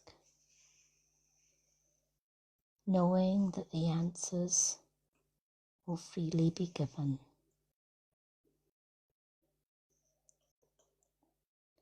And when you're ready,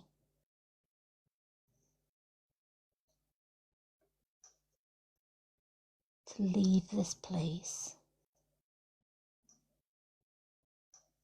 let your guide know you are ready to move on.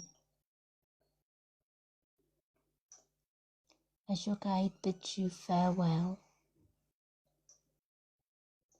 thank your guide for all the information that they have freely given.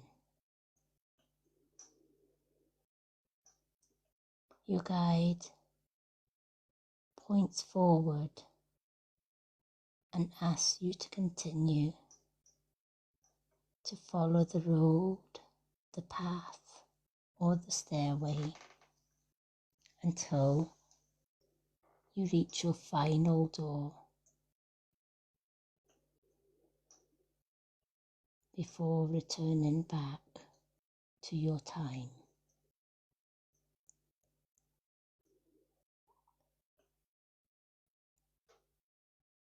Walk towards the road ahead until you come to your third door. This door is made of crystal, beautiful amethyst crystal, and it has a tiger eye handle. As you walk up to this door, take a moment to turn around and take another look at this place that was once your past life. Again, if by turning the handle of the door it does not open, stay in this place and explore this place even more. But if you turn the handle and the door opens towards you, allow it to open wide. As before, you are met with bright golden light. That bright golden light disappears, revealing your final destination, your final third past life. What lies before you? A path, grassy meadow, a road, stairs. When you're ready, walk through this beautiful doorway and follow the path or the grass meadow. And as you do so, the road and the door behind you closes.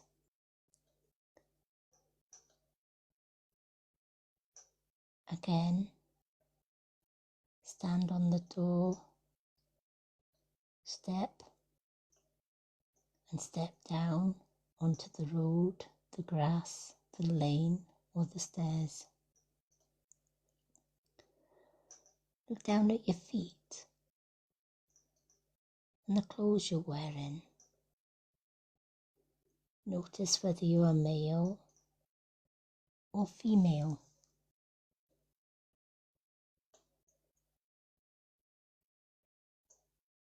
Maybe you're not even human.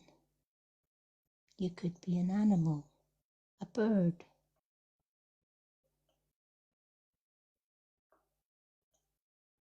As you walk along, going further into this place, notice what is beside you, to the left, in front of you, and to the right. And as you walk, for the final time, somebody greets you. Who is this person who smiles and gives you a warm, friendly greeting? Are they male or female? What name are they giving you?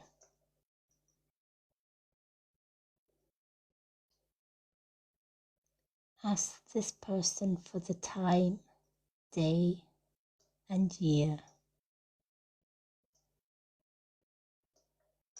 And once they've told you this information, ask them any question about this place and time that you feel you would like to know.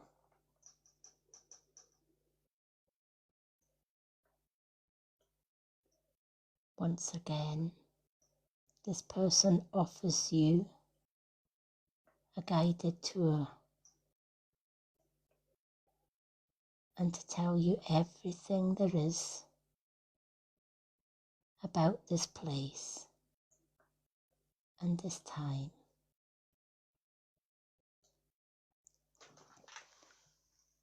Take in all the information that you can take in at this time.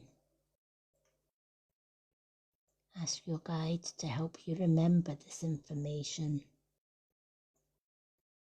The place, the buildings, maybe the seaside, forest, lake, wherever this place has taken you to. Spend as much or as little time here as you need, knowing that at any time you can come back to this meditation.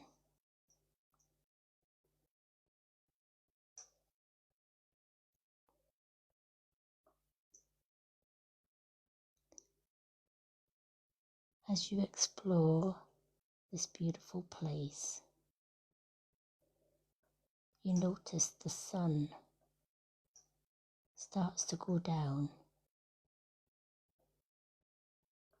Soon it will be dark, and it's time to leave the past life behind. And when you're ready, return to your own time.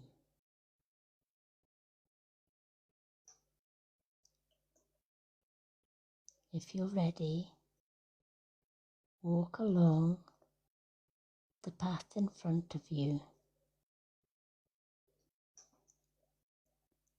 until you come full circle back to the beautiful golden door that you first walked through. Whether you made it through all 3 doors, 1 door, or 2 doors, it matters not. It's now time to leave these past lives behind and return to your own time. Stop for a moment if you wish to look back before leaving this past behind and coming back into the present. If you're ready, walk towards the gold door, turn the handle. And as you do so, the door opens freely and through the doorway, as you walk through, you're back again in the marble hall with the beautiful red carpet. As you walk on the red carpet, the door behind you closes. The door to the past has closed, and the only way forward is back to your own time. Walk forwards through this beautiful marble corridor till you reach the beautiful marble staircase. This marble staircase will bring you out of your meditation and back into your room and back into your life. Again, we're going to count each 10 steps from 10 to 1.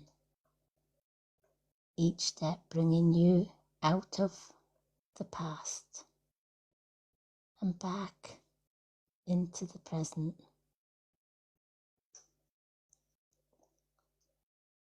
10.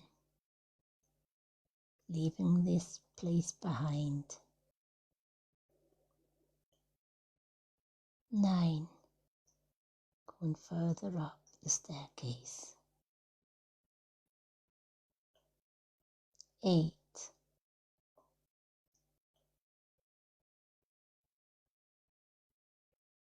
7.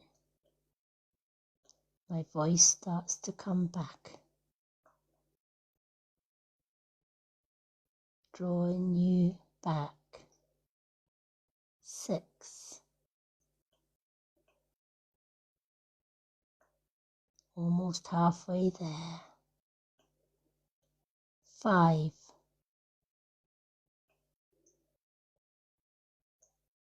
Again, almost there, halfway there. As you look behind you, you can no longer see the bottom of the stairway. And as you look in front, you can just see the top of the stairs and your room door. 4. My voice starts to get clearer as you bring yourself back to your awareness and into your body. 3.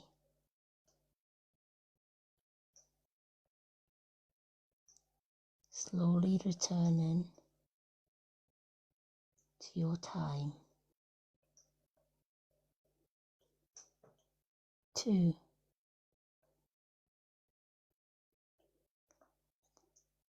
Almost at the top of the stairs. 1. You're at the top of the stairs. When you're ready, walk towards your room door.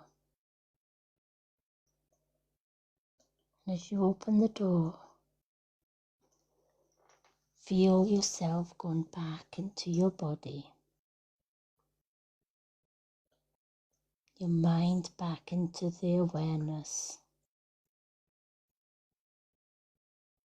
and back into your room and back into the live. Wiggle your fingers and your toes. Take a deep breath in through the nose and out through the mouth. Again, take a deep breath in through the nose and out through the mouth.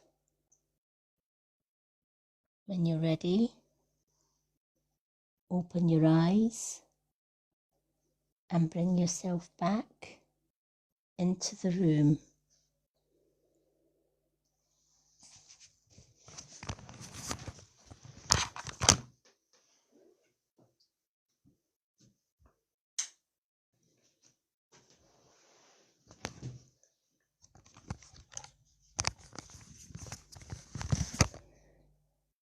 Once you're returned back to the room,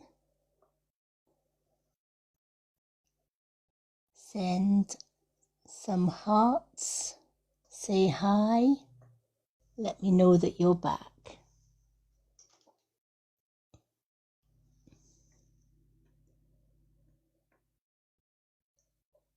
Oh, you're more than welcome, Becca.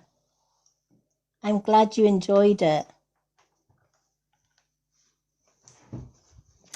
If anyone wants to come into the box, especially the ones that have done the meditation, to give their feedback, they are more than welcome. Please let me know. Only the ones that have done the meditation, though, feel free to come into the box and give your take, or you can simply just type it in the comments. Let me know, what did you get out of your meditation? How many doors did you get through? Where did your meditation take you?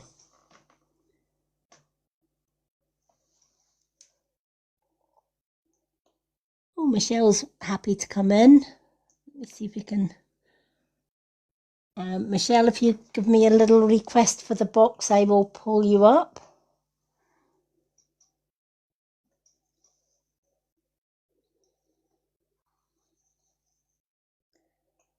There she is.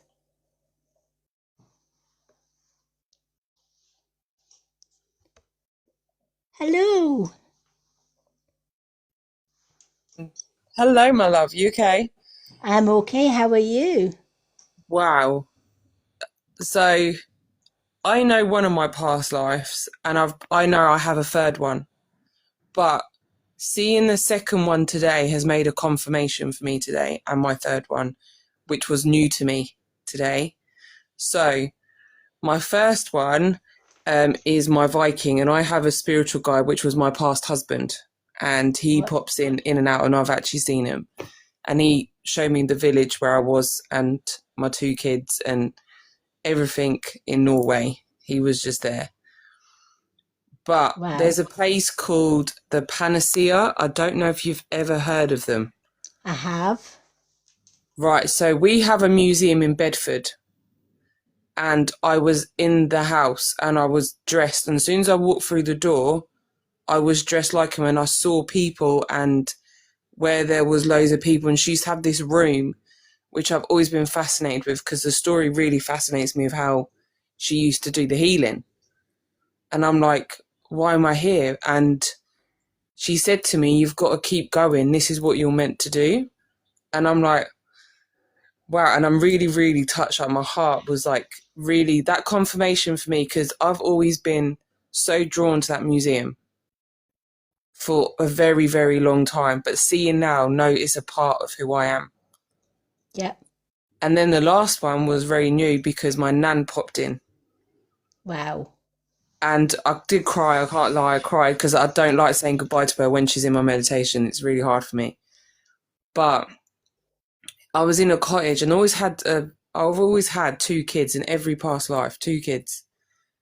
And she said to me, "Are you ready for your next path? This is why you've got through the door, because you're Wow. ready to let go." And I feel a bit emotional, I can't lie, because now I've always had a crow. There was a crow that was there, and this old cottage and the fireplace and the way I saw it, it just felt so homely.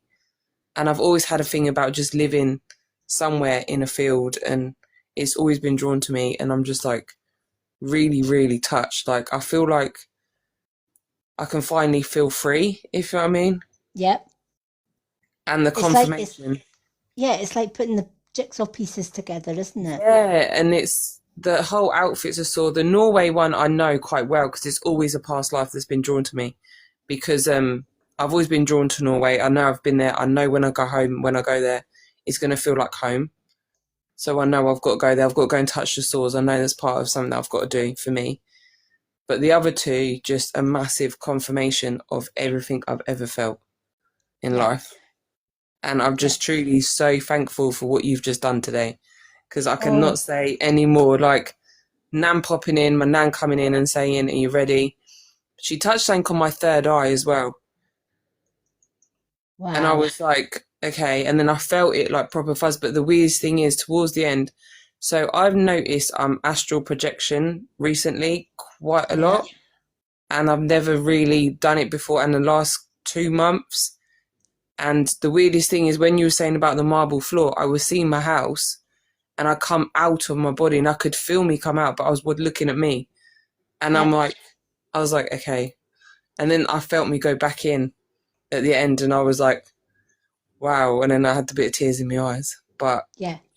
literally, it just feels like I know now I've got to carry on and keep following my intuition and following what my path's saying to me. Absolutely. Absolutely. And isn't it funny when you have like deja vu? A lot of people, Yes. yeah, a lot of people will say to me, "How do I know that I've lived a past life?" And the first Yeah. thing I'll say is, "Have you had deja vu? Yeah. Have you been to somewhere you know Yeah. you've never been in this lifetime, but yet you go and visit this place that you've never been and it feels like home? You Yeah. know It's like, everything." yeah. Yeah. It's really weird because in the museum, so it's, like when everyone cleanses themselves and recharges, right? This place, they have a coffee shop and there's something about it. The pot of tea, I always have a pot of tea in the garden and I just feel so relaxed and I'm getting goosebumps, literally like so relaxed and I feel very chill. But now I know that's a part of who I am. I Yep. feel like I'm going to feel different when I go there now and it's going to Yep. make me realise that I've connected. Yep. So yeah, because I've always had something about the Octavia. So she had a crow as a pet. And the weirdest thing is a crow actually turned up after I saw the museum who I looked after. Wow. Yeah, so a crow randomly turned up and I used to be able to hold it and used to fall asleep in my arms. And I think it's like a sign that she said, this is part of your journey. Yep. And yeah, it just feels absolutely man. But I've always had crows. I had a crow in the third one as well. There was a Yeah. crow in the third one. So Yeah. I'm just like, wow, it's just, yeah. I don't have words a little bit, to be honest. Literally, I'm just like, okay, I feel so weird. Like, I feel like my body's like jelly and I just feel, but it's like a really emotional as well, isn't it? It Like, is. It really tears. Going back in time tears at your emotions because yeah. you're going back to your higher self. And Yeah, do you know, that's yeah, I like that. yeah, Yeah. you know, um, a lot of people will say, "Oh, I've heard about the higher self." What is the higher self? When you are a brand new soul, you are Yeah. just a massive, big ball of energy. Yeah. Yeah, I believe And that. yeah, and um, your very first lifetime, that Yeah. whole ball of energy is born into whatever lifetime you are given. Yeah. That's where I feel my Viking side is proper. Yeah. come And out of you that. go, your whole soul lives that lifetime. Mm, And the funny thing is, the strange thing is, whether you believe it or not, you are given a choice before you go into a lifetime of what life you want to experience and mm, where. yeah, So you could choose, well, I want to be in the Viking era, I want to be born in yeah, the Viking era. I want to experience this life, that life, or I might want to be on Venus, or I might want to be on Mars, or I might want to mm, remain in the spirit realm a little bit and experience that. But you're always given a choice. Once yeah, you've made that choice, you're making what they call a soul contract. yeah, And you make that soul contract and you are born into your first life. yeah. And all the things that you agree to disappear out of the human mind. Yeah, it's because since finding out, obviously, since my spiritual side, so I've had weird seeing things from 12 or 13. I started feeling things and I've seen things and stuff like that, and actually come from my nan when I found out she passed. Um, but it's just so strange. It's like I found out my stronger side when I found my Viking, like who I truly am. Like I'm stronger, I can handle things, I'm able to do this. And I actually truly believe in myself since finding that side first. But now I found that and I know I'm that. But now finding these other two and this confirmation makes me realise I know there's more for me Yeah. on what I've got to do. And I know what naturally I have. But it just feels, especially with the panacea, for the confirmation of that, I've always had a weird thing, because the weirdest thing is I did astral projection there by accident, but I didn't do it on purpose a couple of weeks Mm-hmm. ago, but I didn't go in because I freaked out a little bit. I was like, oh no, stop, wake up. I freaked out. I was like, oh no, do not go in. Like, what is happening right now? And it's only been recently that I've noticed that I've been able to do it. Yeah, But exactly. it's an amazing story because we turned up, we found it randomly, and then a crow turned up after. Wow. And like, I know you'll know because of the path that you're Yeah. on. And I know Tracy will know because of the path that she's on. But right now, Earth is in peril. Yes. There's no two ways about it. Oh, And 100%. and all of our past lives have led us to where we are. Yeah. And the crow, Yeah, I love my crow. the crow unites the crow is the knowledge bringer. Yeah. The crow represents light workers, star seeds, old souls. Yeah. And this, if like me, from as long as I can remember, wherever I go, there's a crow. It Yeah. doesn't matter where I'm going. Yeah. That there is a crow. And Yeah, I if get that. yeah, yeah, All the you time. know, I was coming from the gym. I was like, there was loads of just constant. And I'm like, are you actually following me right now? I'm not listening. I'm sorry. I've just had a workout. Leave me alone. yeah, yeah, yeah, you know, and they will, if they want to get your attention, they will get your attention. They will call Oh, like yeah. crazy. Very loud. Yeah, as if to say, no, you're not going to ignore us. You know, Yeah, I do um, have that a lot. yeah, yeah. I remember when I first met my current partner now, who freed me from years of abuse. Yeah. And he was saying, "Oh, you get this boss, but don't worry. Um, I'll be waiting at the bus stop. I'll stop the bus, Yeah. so that you'll know." He says, "I'll even step on the bus and say, 'Hi, it's me. Come on off now,' kind of thing." Yeah. Oh, Um, and I'll never ever forget it because he said, as the bus was coming down the hill towards where he stayed at the time, he says, this bloody crow flew down just in front of me and sat in the middle of the road. And I'm thinking, this crow's going to get hit with this bleeding bus. But it was like amazing. the crow was stopping the bus. Yeah. Um, And I got off the bus and the crow just flew away. And he says, that was the most weirdest thing. He says, that crow, I thought the bus was going to hit the crow. I says, oh no, that crow was just stopping the bus for me to get off. And then that was like the second time I'd met him. And he was like, you're going to have to come and visit my home and stuff like that before you Yeah. work, etc.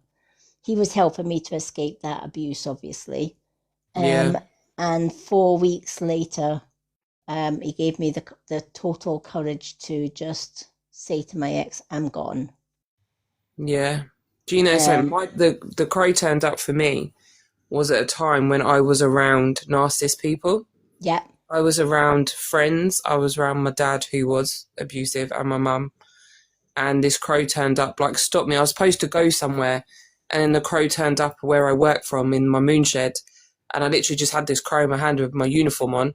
I was like, what do I do with this crow? And then he was with me for like months on end. And it does feel like that was an escape of getting me away from them people. Yeah. That's not when I was meant to be. That's not where you were meant to be. No. But you were meant to experience what you had to go through because because we need to get a grasp of the reality of what's going on Earth. So that we're able. I believe that. That's why when I do healing, a lot of people will be like, take the whole past away. I said, no, I'm not taking your past away, because you need that. Because what you've gone through has made you where you are now.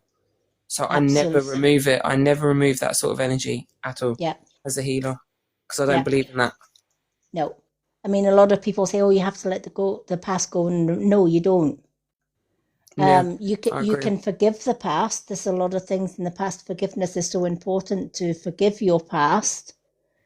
More importantly, and this is going to sound crazy to some people that may be watching, but more importantly, forgive your enemies. Yeah, Truly. do you know something? For me, I get that. Yeah, 100%. forgive your I don't do it enemies. now. Yeah. Why? Because your enemies don't want your forgiveness. Yeah. Right? And when you forgive those that even do you the most worst of wrongs, you break the tie. Yeah. You break that bond, that connection, that, especially if it's narcissistic or abusive, you're breaking that bond. But if you walk away from a narcissistic or an abusive past or relationship, or people that have been bullying you, or people that, I've had people stalking, bullying for my first 49 years before I got free of all of that. And as light workers, we draw in the dark, unfortunately. Yeah. Yeah, I we get do. that. We do, right? Yeah. If there is people going to gun for you, they're going to gun for a light worker. That Yeah, it's true. And you get to the point where you think, sod this, I'm done. My point was yesterday. Yeah, mine was like that yesterday. I was like, just, I'm done with you lot. Just leave. Just leave. Yeah. It's not that. It's because someone upset. I didn't like what someone did. They tried to knock someone down, which is obviously Tracy, who's in the live, and I wasn't happy about it. Yeah. And that's when I knew I was done with these sort of people. Yeah. I'm not having that. Not around, especially my friends who I actually care about. Yeah, absolutely. And you do get to the point where you think, well, do you know what? Do what you want. Yeah, Do what you feel you have. yeah, do you know something? I'm living my life for me, and that's it. Yeah. And everything that's been confirmed in this meditation today just makes me feel like I'm ready. I'm ready now. Yeah. Whereas,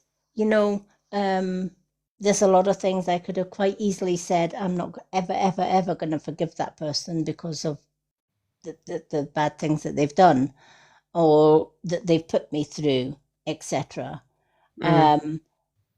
But as you get older and wiser, and you do more past life work, as we do. Oh God, I love it. You just realize, hell no. Yeah. I'm claiming my power back. It's one of my biggest mottos. I always get handed a sword usually when I take my power back in a meditation. Yeah. They always hand me a sword and I take it back. Absolutely. That's actually Uh, how I knew something one day. I went sword fighting. I've never done sword fighting in my life. I never forget this. And I managed to trap, I was fighting a bloke, by the way. Love it. And I remember fighting him and trapping his sword. And then I went round with like my axe. And he was like, "How did you do that?" I was like, "I don't know. I don't know." But yeah, Yeah, but yeah, but it was but amazing.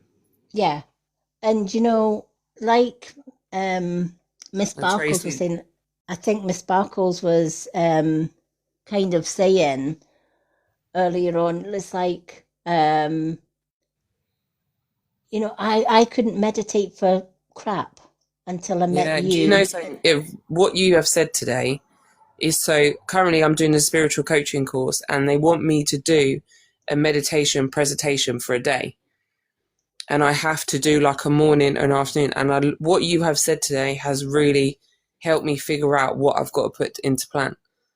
Yeah, So 100%, I think I caught this live for a reason today, and it really does help.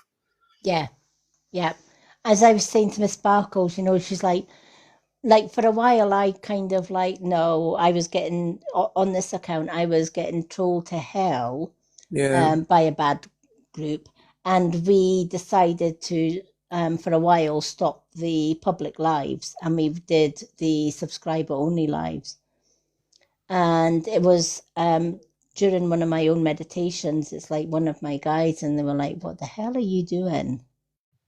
yeah, You can only reach a handful of people through your subscribers. That's not what you're yeah. here for. No, it's not what you're meant to do, is it? It's not what I'm meant to do. No. Um, and what they were saying is you need to destroy and burn this account to the ground and build from the ground up. But you're needing to build and teach Yeah, what you already know. And I'm like, well, I've got 3K bleeding followers. It's taken me bleeding months or years to bloody build up, and you want me to just crash the whole thing down. And they're like, and I'm like, are you crazy? I'm like, start all over again. But now I get it. It's kind of like, well, yeah, this is tainted. yeah. It's about like I think what I've learned from TikTok and being on the platform and the readings and stuff is not about all these followers. It's about even if that one life helps two people, like you've made a massive difference to someone already that's changing their path Yeah, and they're ready to make a different decision. So yeah. for me, I feel like everyone, they try and tell people numbers, numbers, numbers, but that's not what it's about. It's not about numbers. It really Absolutely isn't. not.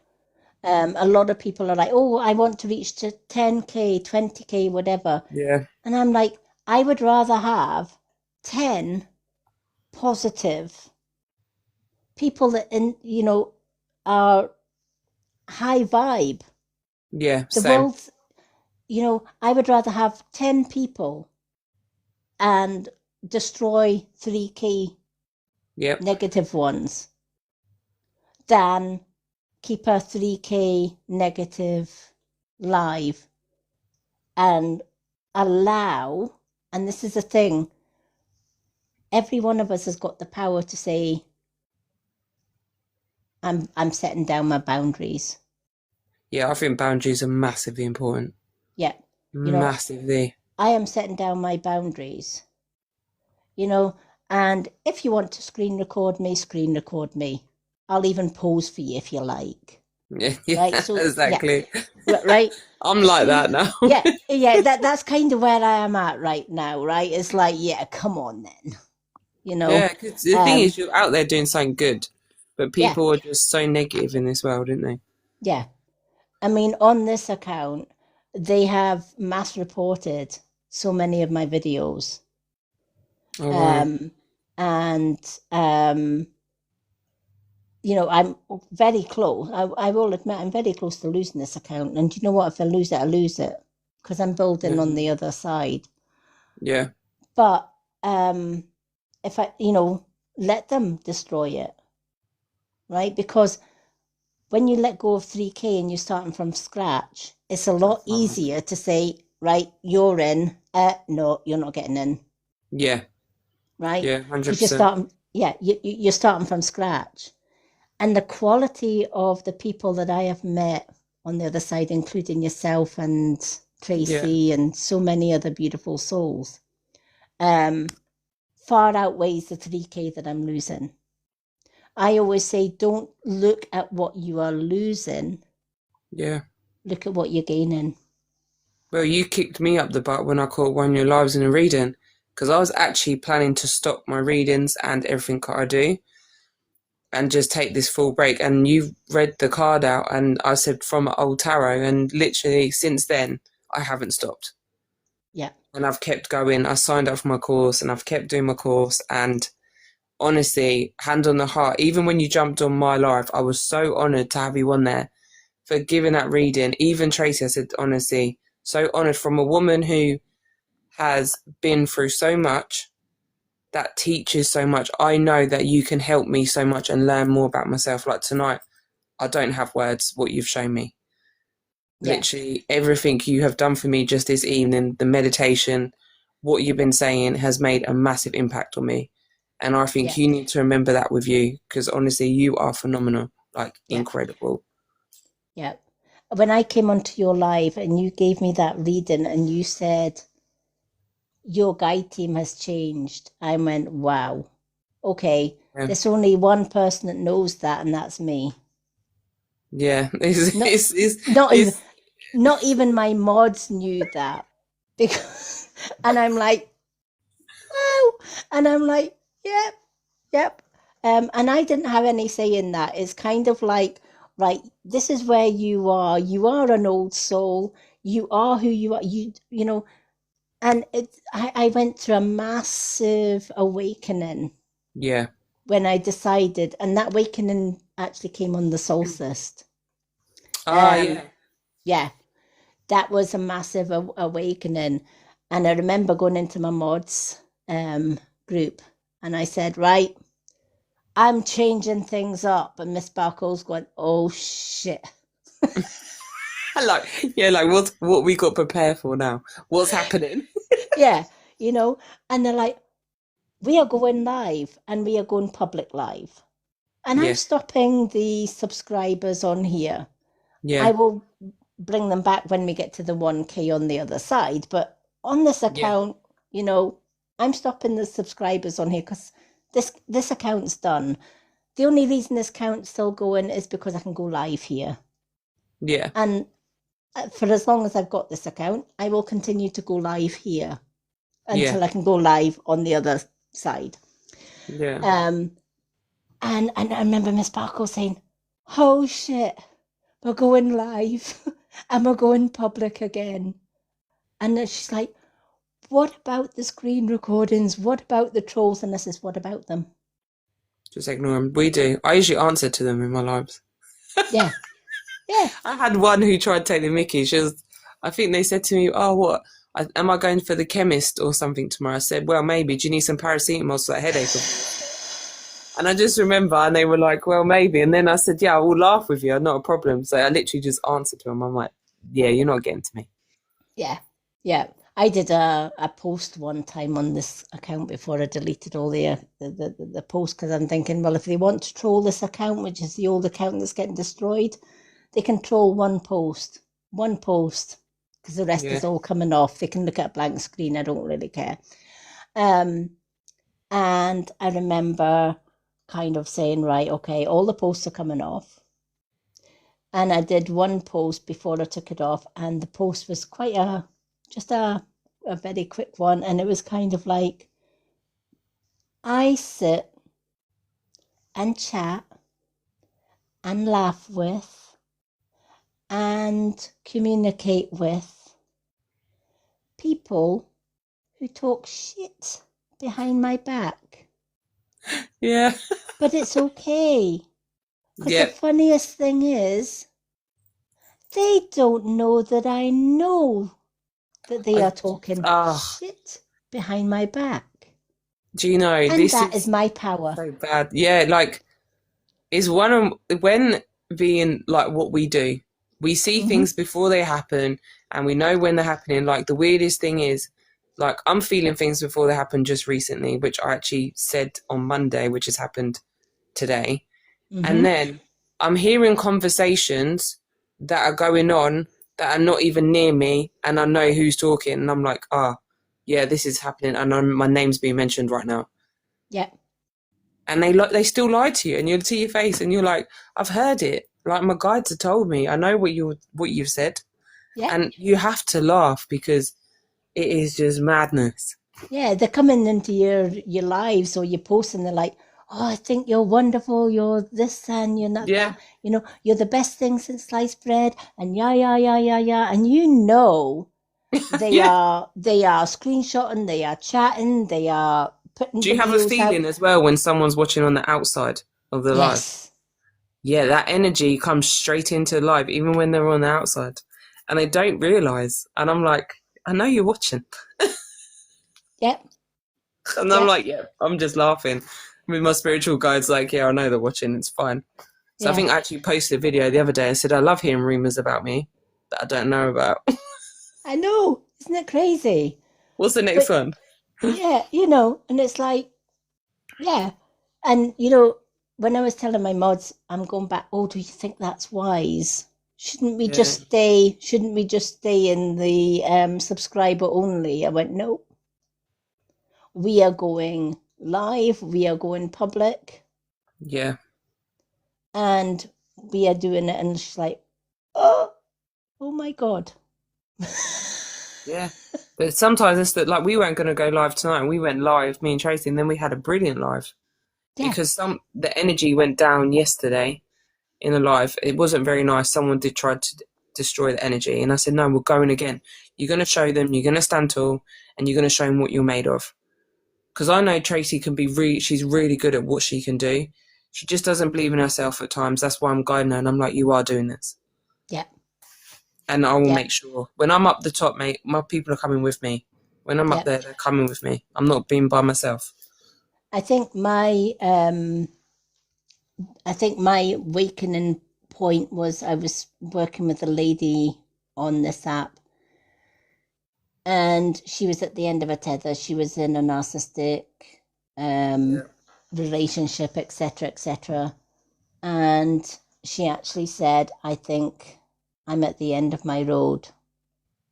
I can't take any more. Yeah. And I went into her message box and I says, you listen here. You will not allow Yeah. him to take your precious life. Yeah. You will not be defeated. You are not alone. And you are more powerful than you believe. And I took time out with this lady and I worked with her off lives and off the scenes, etc. And I said, he will get his karma. But in the meantime, you need to stay strong. And I know it's hard and I know it's tough and I know all the rest of it, but he will get his karma. Um, and he was on a path of self-destruction. Yeah. And it was recently, she came and told me, she said, Lady M, she says, I need you to know that I'm free because he Oh, passed. yeah. And she said, I don't know what to do with myself because I've had this abuse for so long. And I said, give yourself time to I agree. to grieve. Give yourself time to come to terms with what's happened and then work on you. It takes time, doesn't it? But it's just step by step each day. Change something in your routine for you, and then eventually you'll do it more and more. Yeah, And more and more, and then it just gets easier as you go yeah. with yourself, but just being kind to yourself, 100%. Because obviously And what I grew up with, it was eventually I just said, no, I'm done.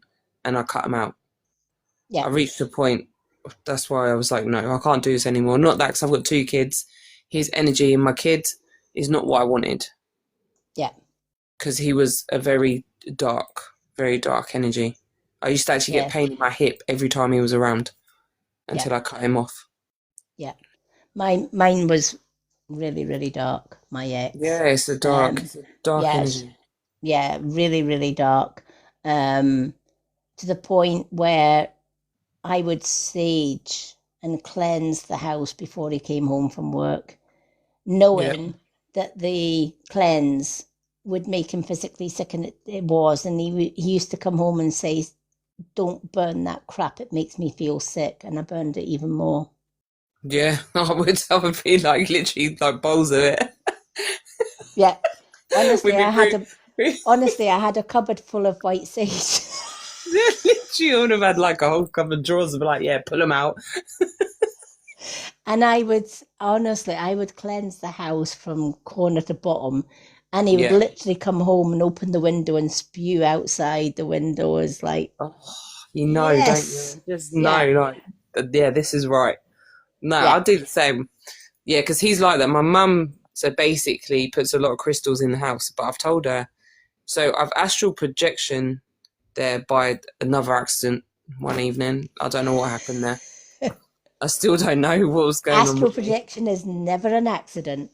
I did. It was so weird because the night before, I wrote a letter and burnt it, which was to do with my mum. Hi, And then I Leanne. was Absolutely. And then I was at the house, and then I was at the house, and then I was like, what is this? And then I literally, round the house, there's just shadows, dark shadows, dark shadows, dark shadows.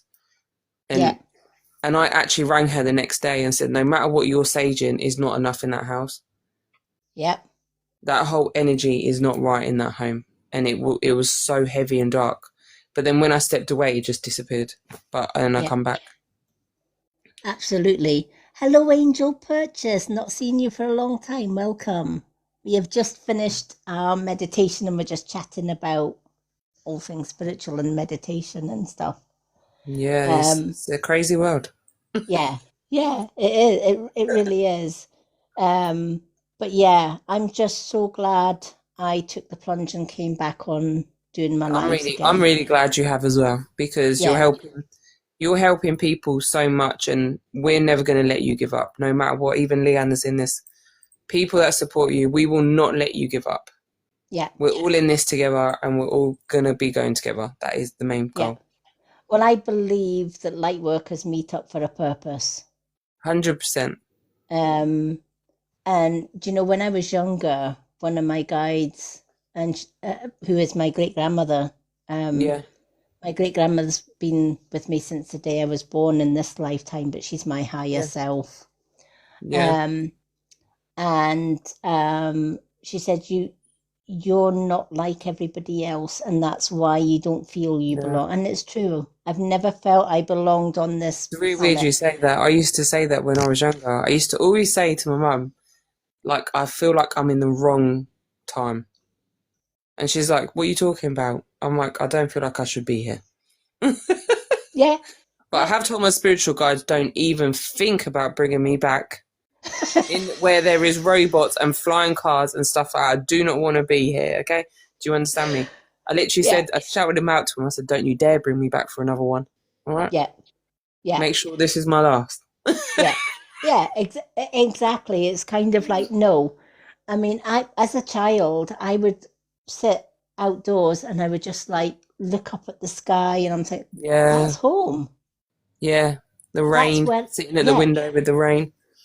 thunderstorm. Oh my God, I love thunderstorms. Me too. I love a good. I fall asleep like a baby to a thunderstorm. Well, not just that. I go out in the thunderstorm and my Yeah. partner's like, are you absolutely No, I'm it like, just. no, I need to go out there. I need to get soaking wet. I need to, like, We he were says, sat wait a minute. outside last night. I think it was like 1 o'clock in the morning, and it was raining. And me and my daughter literally just sat outside, and we are like, let's just sit here. It was so peaceful, and we're like, no, this feels nice. This feels Yeah, nice. yeah. But And yeah, I'm my like, kids are the same. yeah. And it's like, no, this is where I belong. And they say when you're an old soul, when you reach your 60th, which I did in January, that's your waking up time. That's Oh wow. your time. Um, and from when I was 60, my old guide started to disappear. And I'm like, where are you going? Yeah, I've yeah. just abandoned, Don't don't leave me. Yeah, I'm like, wait a minute, where did you go? And but yeah, I've got like, and then Hecate came in, and I'm like, oh shit. Yes. Yes. Nah. I love that. Like, yeah, And I yeah, get and that. that's when you knew. That's when I knew it's like, yeah, okay, you know. Um, and so many other white light sources like yourself have said, you don't have to worry. You've got an army protecting you up there. And I'm like, yeah, I know. Yeah. Oh, Um, 100%. I know you that, know, like, I don't know if you have this. So when someone does something bad to me, I don't need to do anything. And then I tell nope. people, be careful with my energy, because you do something and then something will happen to them, and they end up like really like something bad or something, and then it's like, and they think that I've done it. I'm like, no, I've told you I'm protected. I keep telling you. I don't need to do anything. I don't That's do why, nothing. yeah, I don't you do know, anything. I don't have to. And it's like people come to me and say, oh, you're a witch, aren't you? You're a old Yeah, traditional witch. Can you give me a spell? Can you give me a hex? No. yeah, Why? I'm the same. Why? I says, because one, if I gave you a hex or a spell, you're not gonna use it for good intention. Nope, You nope. know? Um and yeah, I have so many spells and stuff in my head. And I've Does watched that some when of it these. comes like, do you find it? Because I find that like in my head, like I can come out with a random words and I know what I need, and then I Yep, don't know why. yep, And I'm like, why do I know that? I even said to Tracy, she was like, how did you just do that spell? I was like, I don't know. yeah, And then it yeah. just comes out, like flows out, like really People will natural. say to me, oh, have you read this book on the craft? Have you read that book? I says, no. Yeah, I don't read any spell books for some reason. And they'll say, but well, how do you know spells if you haven't read the book and haven't read that and you haven't read that? And I thought, because it's all up here. Yeah, same. I feel that. Because everyone says, oh, you not got a spell book. I said, no, I don't need one. I mean, I've got spell books, don't get me wrong. Do I Yeah, but they're ever just there. do I ever look through them? No, they're just there. Some of them just pretty, aren't they? That's literally why. I think I have this big ass tarot book, right? And it's blue and gold. And I still haven't read it, but it's just so pretty. So I've just I've like, got just in the cabinet. I've got a witch's Bible, and I'm like, I've never even turned the bloody first page, let alone No, anything else. I've no. kind of flicked through it, and I thought, nah. Yes, I literally, it's too big. I'm like, it looks nice. Just leave it there. It looks pretty. It's fine. I've had tarot readers come at me and saying, that card that you've just read, that's not what that Oh, tarot card means. That's not what. And I says, did I ever say I was a tarot reader? no, you read, yep, I get you. I says, I'm not a tarot reader. I Yep, said, when you think about tarot cards, oracle yep, books, yep, who wrote them, yeah, that's true. right? Who wrote them, right? Spirit didn't write them, man wrote them, Yep, right? So, say for example, I do the angel guidance book every yep, day. And yeah, when I do the angel guidance, I'll flick it. yep, And when I'm drawn to stop flicking, that's the page that it lands on, basically. And yeah, I will read out the message. And then I'll give my take on it, which yeah, is totally different or slightly variated from that one. It's the same with the tarot, because at the end of the day, for example, for this book was written by Doreen Virtue.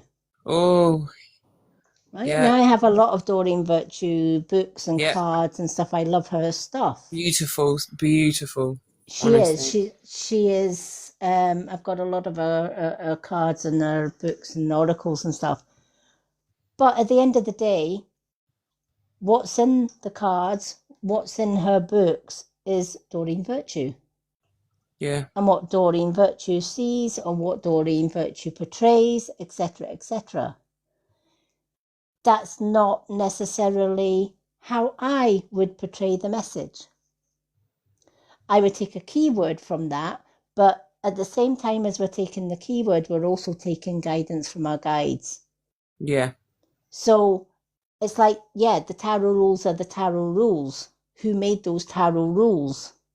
Yeah, there's a lot of people that go into tarot. So I see someone, she's like, I need to know what every meaning. I said, no, you don't. You just connect with the person's energy. The card will be different for everybody. It's like I read runes. I'm able to do I love runes, ruins. Yeah, I and can I do have ruins. like so there's a shop in town, and I went into this shop, and I just remember these runes sticking out, and I was seeing a table with these runes and these cards of my past life as a Viking, and I just remember.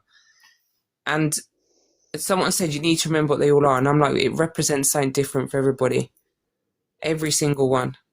It connects different energy, like connections and stuff like that, and it's just so weird how everyone stresses so much, but that's why everyone's trying to be a reader now. Yeah, That are not true readers. They're actually not following what their path should be. They're just doing it because it's popular.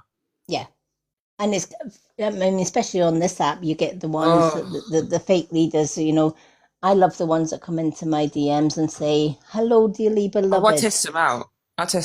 And I'm like, go on then, see what you can tell me. Yeah. And I do. And they'll tell me something, and I thought, you couldn't be further from the truth, pal. Yeah, yeah, You know, 100%. and I think you need to find another day job, and they hate that. Yeah, I've had someone copy my account like twice, and I've got a message Oh, from God. myself for a reading. I Literally, love it. message from myself. I was like, oh my God. I was like, don't reach out to people, guys. You literally jump on my live or you book readings with me. That's it. But Yeah. I did have to laugh. Well, there is a good way on TikTok that you can actually make sure that you're not getting a copied account from anybody. Oh, yeah. Yeah, when you go to your home or their page, Yeah. you know where you've got like all the different settings and stuff on their profile, Yeah. and then you've got like a little black silhouette person with a little tick. Yeah. Yeah. Yeah. When you click on that, it will say make up a nickname. Ah. So for your account, for example, on your one, I can call you Michelle, my sister Yeah. in spirit, right? Yeah. Only I get to see that. So every time your account comes up, it'll say Michelle, my spiritual sister, and I know that that's your genuine account. Oh, I'm going to, oh, look at that tomorrow. Yeah. Instead of getting messages from myself that I want to read in for myself. Yeah. I get told off enough. I don't need to read myself. Like Miss Sparkles. On Miss Sparkles Did one, she I fall noticed. asleep? Yeah, something. She's not been keeping great just now. She's had a lot of Oh, sort of epileptic seizures, oh, bless her. She's so sweet. and yeah, and I said to her, um, "Listen, if you're on my live and you feel a seizure coming on, just drop out the box. I Yeah. don't care. I will solo this." Yeah. Myself, you know, I don't need to read the comments, etc., etc. I can just chat away. Um, and I said, just fall out of the box, go and take some rest or whatever you need, because she was on the live one time and she basically just passed out on the live. I took her out the box because I realized what was going on. Myself and my mods tried for 2 days to get a hold of her. She was out cold for 2 days. Oh, She lives on her own, oh, and bless her. she's getting very little or no support since she lost her sight. So, as a mod team, we kind of just check in on That's her. nice. That is nice. You know, we check in on her every day. And one of my mods actually managed to keep phoning her and phoning her and phoning her, which brought her out of it and woke her up. Oh, Yeah, sometimes she just disappears and we just know that she's away to get some much needed rest. I says, I oh, would rather you just drop. You don't even need to say goodbye. You don't even need to say yeah, for a goodnight. health. Just Yeah. drop. We will know that you're off to get some rest. I says, I would rather you do that than try and stay on the live and then you're out cold for 2 or 3 days. Yeah, Luckily, with my help, she and with sort of given her some helplines that she can go to. She's now getting the help that she needs, bless her. it takes time, doesn't it? Yeah, but Oh, you've got bless to her. basically fight this social work and all the rest of the Mm, organisations to get any help these days. yeah, it does take a lot. It Yeah, does take a lot. but yeah, Yeah. she actually messaged me one day and says, "You have no idea what finding you did." She says, "Because I had my unalive all planned until I met you." Oh, And she says, "You literally saved my life." And that's she says, amazing. and when I gave her the mod's job, she said, "I'm terrified you're going to drop me as a mod." I says, "Not on your life." No, it's a good. No, I love that. That's really sweet. Yeah. That's really sweet. Nah, But we just got to yeah, look. We got to look after each other. That's what I say. exactly. So I am back here doing my lives until I can go live That's on not a the other problem. on the other. My next live is Sunday night, round about. I usually make it around about 10 o'clock because I've got a very dependent African grey parrot who's a little bugger. Um, Oh yeah, I've and, seen. and he doesn't like to go to his bed until like after 9:30. Don't I have 3 ducks, Yeah, and one oh, of I them. love that. I've got 3 ducks, and one of them, he's just a pain in my butt 'cause he's got arthritis in one of his feet. So he has to stay in the house in a tent. So he goes out during the day, but stays in the house. But he's my pride and joy. I love my ducks. They are my Yeah. babies. Well, my parrots belonged to my mum before she Oh, passed. And my mum's second husband, i.e., my stepdad, she actually married a con man. She didn't even realise she did. oh God. Who tried to take my mother's house, and Yeah. no, it's not happening because he still stays in my mum's house, but he can't sell it or anything because I'm an executor to the will. So Oh, got you. yeah, so and he's tried to tell me he's changed the will, and I thought, really? I've got a copy of the will, pal. Try another one. Um, all of that crap, But when my mum passed away, her two parrots, Rocky and Rio, were her life. Yeah. And he was going to put them into a parrot aviary with strange parrots. He says, "I will Oh buy no. those parrots off you because they're not leaving the family." And he says, "Oh, you can have them. They're bloody nuisances anyway." Um, I hate people that are cruel to animals. yeah. So I ended up with my mum's parrots. The oldest one, Rocky, he passed away last June. So I'm kind of glad he stayed in the family all his days.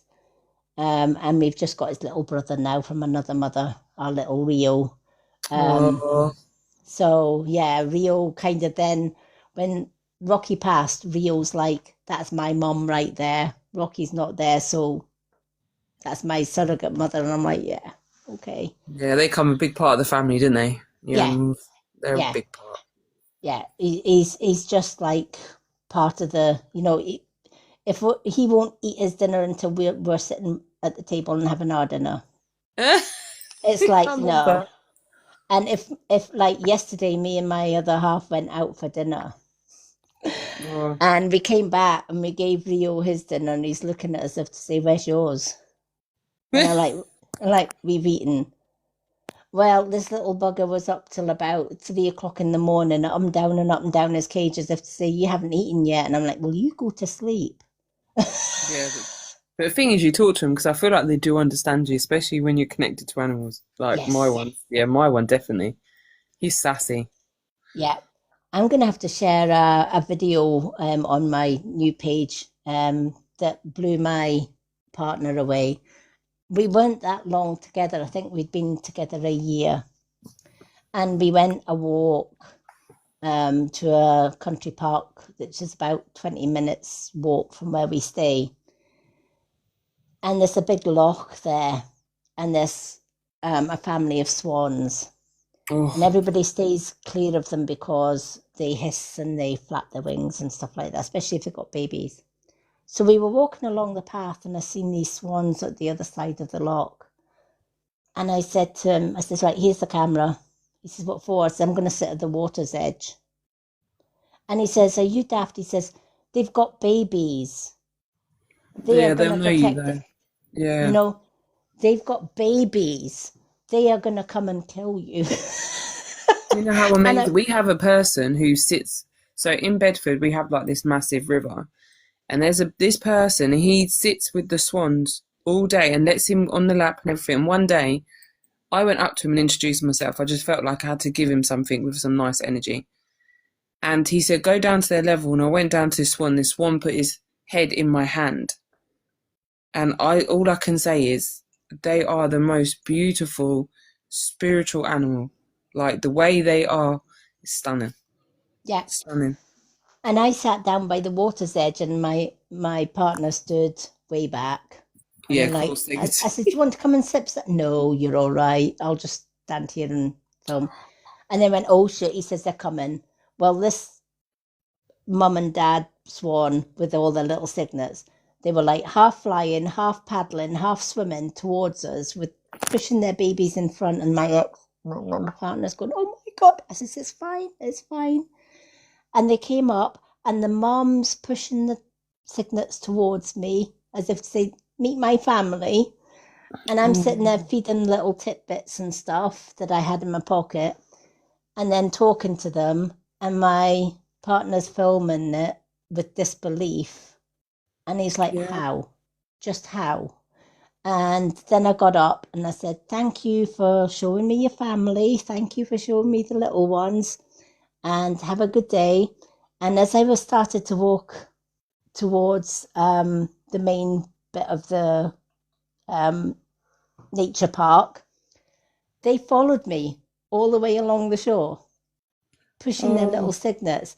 And my partner filmed the whole thing. So I'm going to put that video on, I think, oh, I tomorrow. love to see that. I love to see that. And I'm sitting there going, come on then, come on then. And they're actually following. And when we played it back, my partner says, I have never seen anything like that in my life. Yeah, it's when I think being spiritual really connects with animals so much more. You Yeah, just have that connection with them, and you talk to them like they understand you and they know that. And I think it just opens up for when it comes to animals so much. yeah. I That's mean, why it when I doesn't was matter. holding the crow, everyone was like, "How are you holding a crow and stroking a crow?" Yeah, I'm like, he falls asleep. I had him in the house, and I used to be watching TV, and my husband was on the Xbox, and he would be like, "If you could see my wife right now, she has a crow in her hand that is fell asleep in her arms. Is yeah. this normal?" I'm like, "No." Yes, it It is. is And he for had one us. eye as well, so we called him Odin. He had one eye, so we called him Oh, Odin. oh, I love that. So yeah, the Uffin is amazing. I love them. Oh, well, I'm really glad you joined me for the meditation. I No, hope you Juno, it's been found it. so lovely to talk to you and get to know you so much more this evening. I've really Oh, enjoyed it, and it's really nice. So, but I just want to say a massive thank you. You honestly have what I've seen tonight is everything that I needed to see. yeah. So yeah, I'm Oh, really grateful. you're more than welcome. As I said, I've met. I think social media has its downsides, but it also has its good sides because it's like the Yeah, universe said the only way we are going to get the light workers together is social media. And yeah, that's the harsh truth of it is, it's you true. know. It's true. Um, and I always feel that everybody that I meet on the other side of TikTok, that's why I was meant to destroy this account. Yeah, but I'm gonna be there supporting you and everything. So I just want to say a massive thank you. I Oh no, appreciate thank it. you. All And right, my darling. thank you and Tracy and everybody and Leanne and everyone. Yeah, well, I'm going to head off to bed and get some sleep because I feel very relaxed and chilled. Oh, bless. Well, thank you for jumping into my box and joining You're more in. than welcome, darling. I'm always here. Always here. Vice versa. Always All here if right, you my need me darling. as well. I'll speak to you very soon. Will do. Love you lots. Bye. Bye. Yes, let me see. Let me catch up with some of the comments. Yeah, I used to have two parrots, Saffron, but now I have one. He used to talk, but my evil ex did something one day years ago when I was at work, and he's never spoken since. So I do believe that my evil ex did try to sort of throttle the parrot. But I have every faith that he's going to talk again. He has come out recently with a couple of words. So I am sending him lots of healing every day. And I do a lot of work with them. But we used to have two. And the older parrot, Rocky, he passed away in June last year.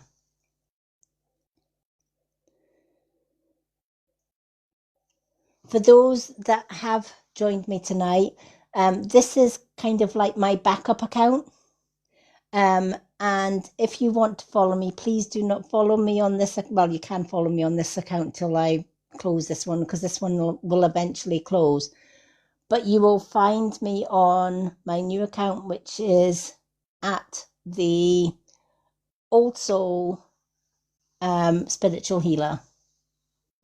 That is my new account, the Old Soul Spiritual Healer. That's where I do all my posts until I get to 1K on that one. And then this one is going to close and I will be doing lives on there.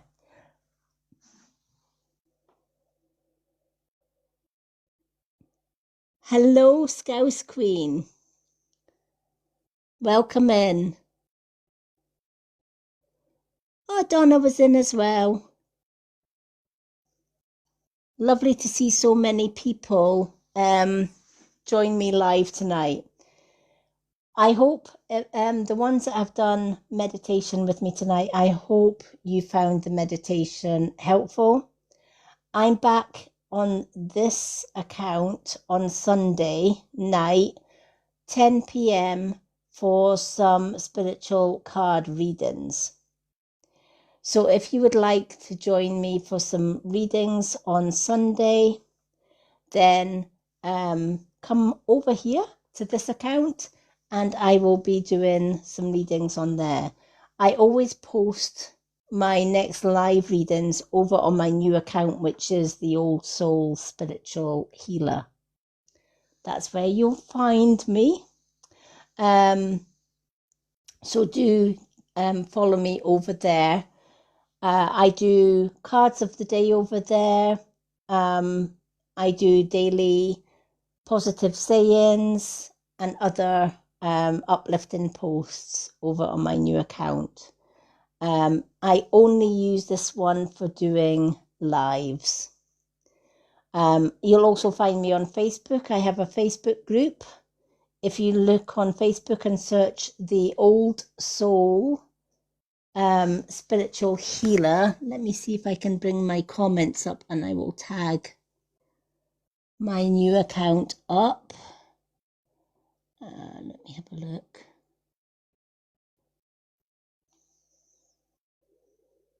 Just so that you know where to find me.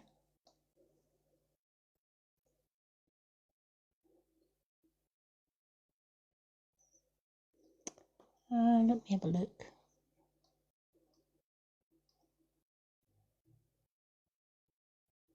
There we are. Just so that everyone knows where to find me on my newer account. There we go. So that is where you will find me on the Old Soul Spiritual Healer account. That's the account that I'm growing so that eventually I can shut this one down. I will be back on this one to do my readings live on Sunday evening, 10 p.m. So please feel free to join me then. All are welcome. I will be doing some gift-only one-card readings with question and answers. It is a corgi gift to get a reading on Sunday evening with myself. So thank you to absolutely everyone. Thank you to Michelle and Tracy and to Leanne and to everyone who has supported me tonight. To my mod, I know, who is happened to go and get some rest tonight. But to our lovely Miss Sparkles, thank you so much for your support tonight. It's been lovely seeing everyone, and thank you for such a positive first live back, doing a public live here. And I look forward to seeing you all on Sunday evening. Till then, have an amazing what's left of Friday, early Saturday morning. Yeah, it is Saturday morning. Time flies when you're having fun. And I will see you all on Sunday, right here, 10 p.m.-ish time, UK time, for some spiritual readings. Love and bright blessings, everyone. Have an amazing morning.